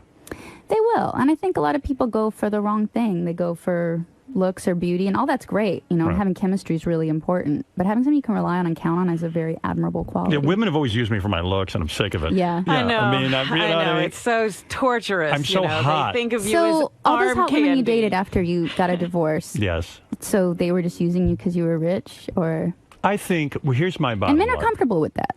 I think women like me. I think I'm a nice guy. I think that I'm a good date. But I think also because of my fame and because of, I think that's the entree. People end up trusting you because of Like, that. did you get women that hot before you got famous? A couple of times, yeah. I did. You know, I But dated a couple of models. You talk a lot about your inability to consistently date, to have people approaching you, that sort of thing. And now all of a sudden, When I was- it was easy. Yeah. Before I was famous, even if I got a really hot woman, either they were mentally ill or they couldn't stay with me for one reason or another. I think people were confused by me. And I remember in college, there was a very attractive girl who was interested in me and asked me out and then thought I was wacky. Like I talked too much, but I was nervous. I didn't understand how to be with women and things. Yeah. You know, I didn't know.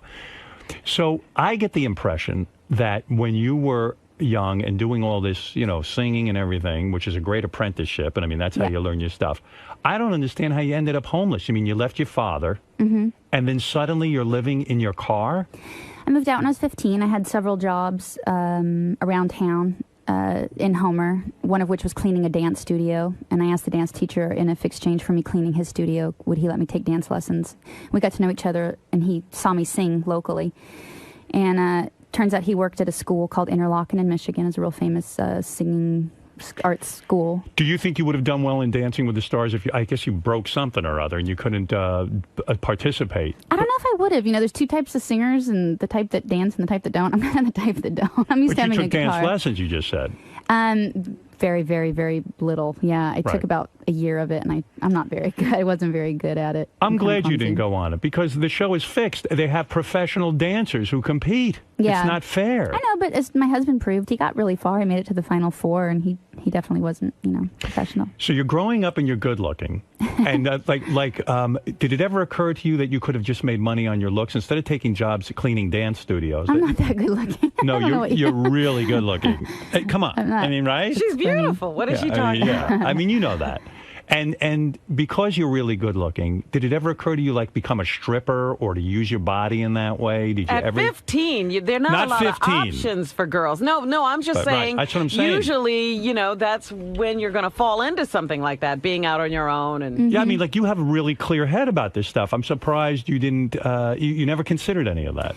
I didn't at that age. After I graduated high school, it's when I ended up in San Diego. I had a job answering phones at a computer warehouse, and my boss propositioned me one day to sleep with me, and when I turned him down, I joked it off. I didn't even think a ton about it, but the next day my rent was due, and I went in for my paycheck, and he wouldn't give me my paycheck. I went to the office, and he wouldn't even look at me. He just looked at his papers, and he acted like I was a ghost, and I was so mortified, but there's nothing I could do. I just walked out without my paycheck, couldn't pay my rent, got kicked out of where I was living. I was living paycheck to paycheck, so I didn't have enough for a deposit on a new apartment. I thought, well, I'll just sleep in my car until I get a new job, but I had the sick kidneys, and one thing led to the car I was living in got stolen. It was just a really bad time in my life. And anyway, while I was homeless, I needed a place to shower, and there's a lot of musicians around town, and it was a kind of nice, tight-knit community, and one of the guys let me use his place to shower, and he just, long story short, there'd sometimes be other girls hanging out there, and, they were strippers, and call girls and things like that. And they were always trying to kind of convert me. They were like, hey, you're a pretty girl. You should try. It's great money. I was singing on street corners. Like I was making $5 a day. And I thought about it. I definitely, I gave it a thought. Sure. Can I do this? What would it be like? And for myself, I just couldn't. And luckily, I had music.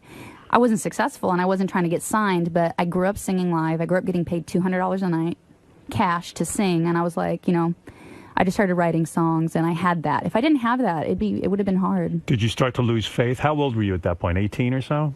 I was 18. That was a really intense time in my life. I started shoplifting a little bit to get by with food. It started with carrots, which apparently are the gateway vegetable because it led to other things. How would you steal things? In other words, you would wear a heavy coat and stick them in your coat? Is that how you would how do you get away with stealing groceries? I found just being real obvious was the best thing, usually. Just grabbing it, putting it in your basket, and walking out to your car. Really? And just like sidestepping the cash register? Mm-hmm. No kidding? Yeah. But the worst thing you ever stole was food. Was food. Until one day I was walking down the street and I saw this sundress that I really coveted, and I went in there and I was like, I bet I could steal this dress. Right. And I had my little paws on it. It was $39. I don't know, it was one of those weird moments where I felt like a lightning bolt went through me, and I thought, when did I lose faith in myself? Like, when did I think I can't earn $39? And suddenly it wasn't like me cheating the man. It was me cheating myself, and I never stole anything after that. And I started writing lyrics about, if you watch what your hands are doing, you can see what your life is going to become. And if you're stealing or writing songs, they're probably going to be two very different outcomes. And that's when I really turned to my writing, and that's when I wrote that song, Hands, actually. That's what I was going to ask you, if that's what the song was about. Yeah, that, my hands are small, but they're mine. No matter what situation I'm in, I'm responsible. Yeah. Gary, check the green room, see if Jewel stole anything. She might still have that inclination. Yeah. Pretty good moral compass. Yeah, real good. What age were you when you lost your virginity? Were you sexually curious? I don't know, probably a normal age. Normal age, what, 14? No, older. 15? Older. 16? I don't know. You forget. Was the guy a jerk? Yeah. He was? Yeah. It was a bad experience? It wasn't a bad experience. No orgasm? Nothing bad happened. It wasn't anything terrible. It just, looking back, if it was my daughter, you'd hope for something different, I guess. See, I have a theory about you. Like, you had this really bad upbringing, and you were with, like, some guys here and there. Like, you're not, like, really super loose or anything, but I figured you were with some guys. You never had an orgasm until your husband. I have this feeling. Like, it's very hard for you to orgasm. That's very movie. Because you're very mistrustful of men. That's my theory on you. Am I close? Do I have anything of that right? No. I don't? No. You're very orgasmic. No. We're just not talking about it. Yeah, and I can't figure out if you're loose sexually because you're an artist, or if you're repressed because of your upbringing and you're like, I'm not going to do that. For me, I noticed that you usually become what you're raised around. And at a young age, I thought, what do I want to grow up like? And so that's when I really turned to books and reading to figure out what kind of person I wanted to be and how am I going to get to that point. And it takes a lot of self-analyzing, to make sure that I didn't end up with an abusive guy. Right. Or, because I should have been a drug addict with an abusive guy. That should have been my lot in life. You were smart enough, though, to read and sort of get yourself out of that because nobody was instructing you. Yeah, and I was never with an abusive guy. And if a guy didn't treat me well, I always left. I think leaving my dad at 15 was a very empowering thing. I don't recommend it, certainly, for anybody, and I hope nobody has to do that. But it's nice to have that feeling of, what, I can always make it on my own. And that, I think at that young age, it gave me a good head start even in relationships to say I deserve something good, and if it isn't good, I'm happy to be on my own. I don't need to take something bad. You never dreamt of college or anything like that? It just was an impossibility? Yeah, it's funny. I did graduate from a prestigious school. They gave me a scholarship, that Interlochen school. Right. And all my classmates were going to Juilliard and stuff, but I didn't have the money, and I didn't even apply. I don't know, I just didn't feel like it was I didn't feel like it was going to happen for me. I don't know why. How did you learn how to be so proficient at the guitar? Do you think you're just sort of a musical genius? Or did your dad teach you this stuff? I mean, how do you learn to play the guitar like that when you're underprivileged, you're not privileged and you don't have money? And how do you learn all that? When I was at that school in Michigan, you weren't allowed to be there for spring break. You had to leave campus, and I didn't have the money to make it back to Alaska. And I was amazed at down here in the States, all the states are so close together. And I thought, well, I'll just hitchhike and hobo by train to San Diego, and I'll go hitchhike through Mexico for spring break, like all parents hope their children do one day. That's crazy. And I didn't know how to play guitar. My dad always had played in our act, and so I learned 4 chords. I learned A minor, C, G, and D in that order. I couldn't go out of order because I got messed up. And then I couldn't learn other people's music because I just didn't know how. And so I got out in the street corners and I started improvising lyrics about what I was seeing around me. And I did make it about 3 days by train to San Diego, and I did hitchhike all through Mexico. And these were the 4 chords I learned. And it ended up being my first song. Who'll Save Your Soul was the first one I wrote on that trip through Mexico. Who will save your soul? Yeah. Well, that's unbelievable. But anyway, I taught myself guitar, and I've just learned over the years. I'm certainly not great, but I have a certain it's my deal. It works for me. And must be incredibly attractive to be married to you. I mean, like, because you sing and you... Do you have 500 songs in your head that you've never released? Someone said that somewhere, that these songs are just in your head. Why haven't you not put them somewhere, recorded them? It's tedious doing records. It takes so long, the machine, just the way the industry's built, to be able to do a record and then produce it and then get it out and then promote it for 2 years. It's just a long cycle, but I just released an independent album called Lullaby. It was my first kind of indie release, and I'd like to start doing more of that with these songs because I can't get them out quick enough as I write. I would think at least 243 of those songs are about me. I would like to think that. When you play the guitar, you don't use a pick. Sometimes I do if I'm strumming, but otherwise I don't. And then do you just grow your fingernails out and you can just pick through that? Yeah. One hand's long and one's short. And when you're going into that song, I mean, you hit notes. Do you ever watch American Idol or anything like that? A little bit, yeah. And when they say to people, take the song and make it your own, that's what you do that quite naturally. Yeah, So these kids important. don't get that. Your job is to tell a story, not to be vain. I think a lot of singers are too vain. They want to show themselves off more than they want to show the emotion of the song off. And I think that it serves you if you just tell the story good. It'll make you look good if you do it as an accident, but I don't think you should do it to make yourself look good. I think it does the song a disservice. You can't be a great artist unless you have some sort of weird background like you, I think, in the sense Ty says that my husband. He's like, are any musicians happy? Were any of them happy as children? I don't think it's about happiness. I think it's sort of like that book Outliers. I don't know if you read it. It's like you've got to spend thousands of hours. Your father was a musician. Your grandfather taught you to yodel. My dad did, actually, but yeah, it's all in the family. They were musicians. You can teach someone to yodel? Yep, I can teach you right now. I can do the Tarzan yell. I can do... Yep, that's a yodel. That's all it is. That's exactly what I do, except you just learn a tongue twister. What do you do? You go yodel-a-ee, yodel-a-oo, yodel-a-oo, yodel-a-ee, and then you add that crack that you do. Yodel-a, yodel-a. Yeah, yodel-a, yodel-oo, yodel-oo, yodel-a. Yeah, but you got a voice. Robin, do it. What? Yeah. So what I'm saying is when you tour and you constantly play as a kid and it's over and over again and you're playing the guitar, like that background, that constant practice makes you a great artist. I felt like I had a leg up when I was 18. I was in a really competitive business when I got signed, and grunge was it was the height of everything, and I was going out there solo acoustic playing my songs in front of the Ramones and in front of Bauhaus, the goth band, and stuff like that. And the only reason I got through it was because I had spent so many years on stage, and I was pretty comfortable up there. And I grew up bar singing, and I was used to I'd tell people that it was funny. I would open for Neil Young, and I would kick people out of his shows for not listening to me, and he loved it. Is he a nice guy? Is he a good guy? He is a good guy. I ended up recording my first album at his ranch, not as a favor to me. He and I didn't know each other. It was the producer was friends with him. And then I ended up opening from years later, and we were He never hit on you? What? No, he's not that kind of guy at all. What do you mean not that kind of guy? What kind of... I'm a man. I mean, if I was single and I was around full of you... it. We've been around each other, and you didn't hit on me. Well, I was married at the time. Well, maybe Neil has been married. You never know. I mean, no, Neil's not that kind of guy at all. We were playing the Garden here, actually, and I guess I looked really nervous. He didn't talk to me a ton. He kind of sticks to himself, and... Right. I guess I looked really nervous, and he goes, "You look nervous." And I was like, "I am." He goes, "Why?" I'm like, "You're Neil Young, and I'm a solo acoustic at Madison Square Garden," and he had Crazy Horse with him, his rock band. I was terrified, and he looks at me, and he gets really serious. He gets in my face, and he points his finger in my face. He goes, "This is just another hash house on the road to success. You show them no respect." Yeah. But when you're playing with your idol, like one of your idols, I mean, Neil Young to me is maybe one of my favorites. Yeah. I would imagine you would be attracted to him, that maybe you had some sexual feelings for him. He was a very good-looking guy. Well, I mean, he's an older guy now, but I don't know when this... No, not at all. Nothing. I actually, when I was 16, I had a dream. I got to open up for Bob Dylan, which was, you know, we all can dream. And then when I was 20, I did get to open up for him, except that there was more to my dream. Yeah. In my dream, Bob Dylan totally came on to me. Made love to you. No, ew. It was gross. Like, you just don't want your hero and your mentor, you know, somebody you look up to be a lech. So I was horrified when I went on the road with them that he would, you know, the rest of my dream would come true. And I get out there and his tour manager on the first day goes, "Welcome to the tour. I just want you to know Mr. Dylan doesn't watch the opening act, doesn't talk to the opening act." And I was like, great. So I do my little shows. And after about 4 nights, his manager comes back up to me and he goes, "You're not going to believe that, but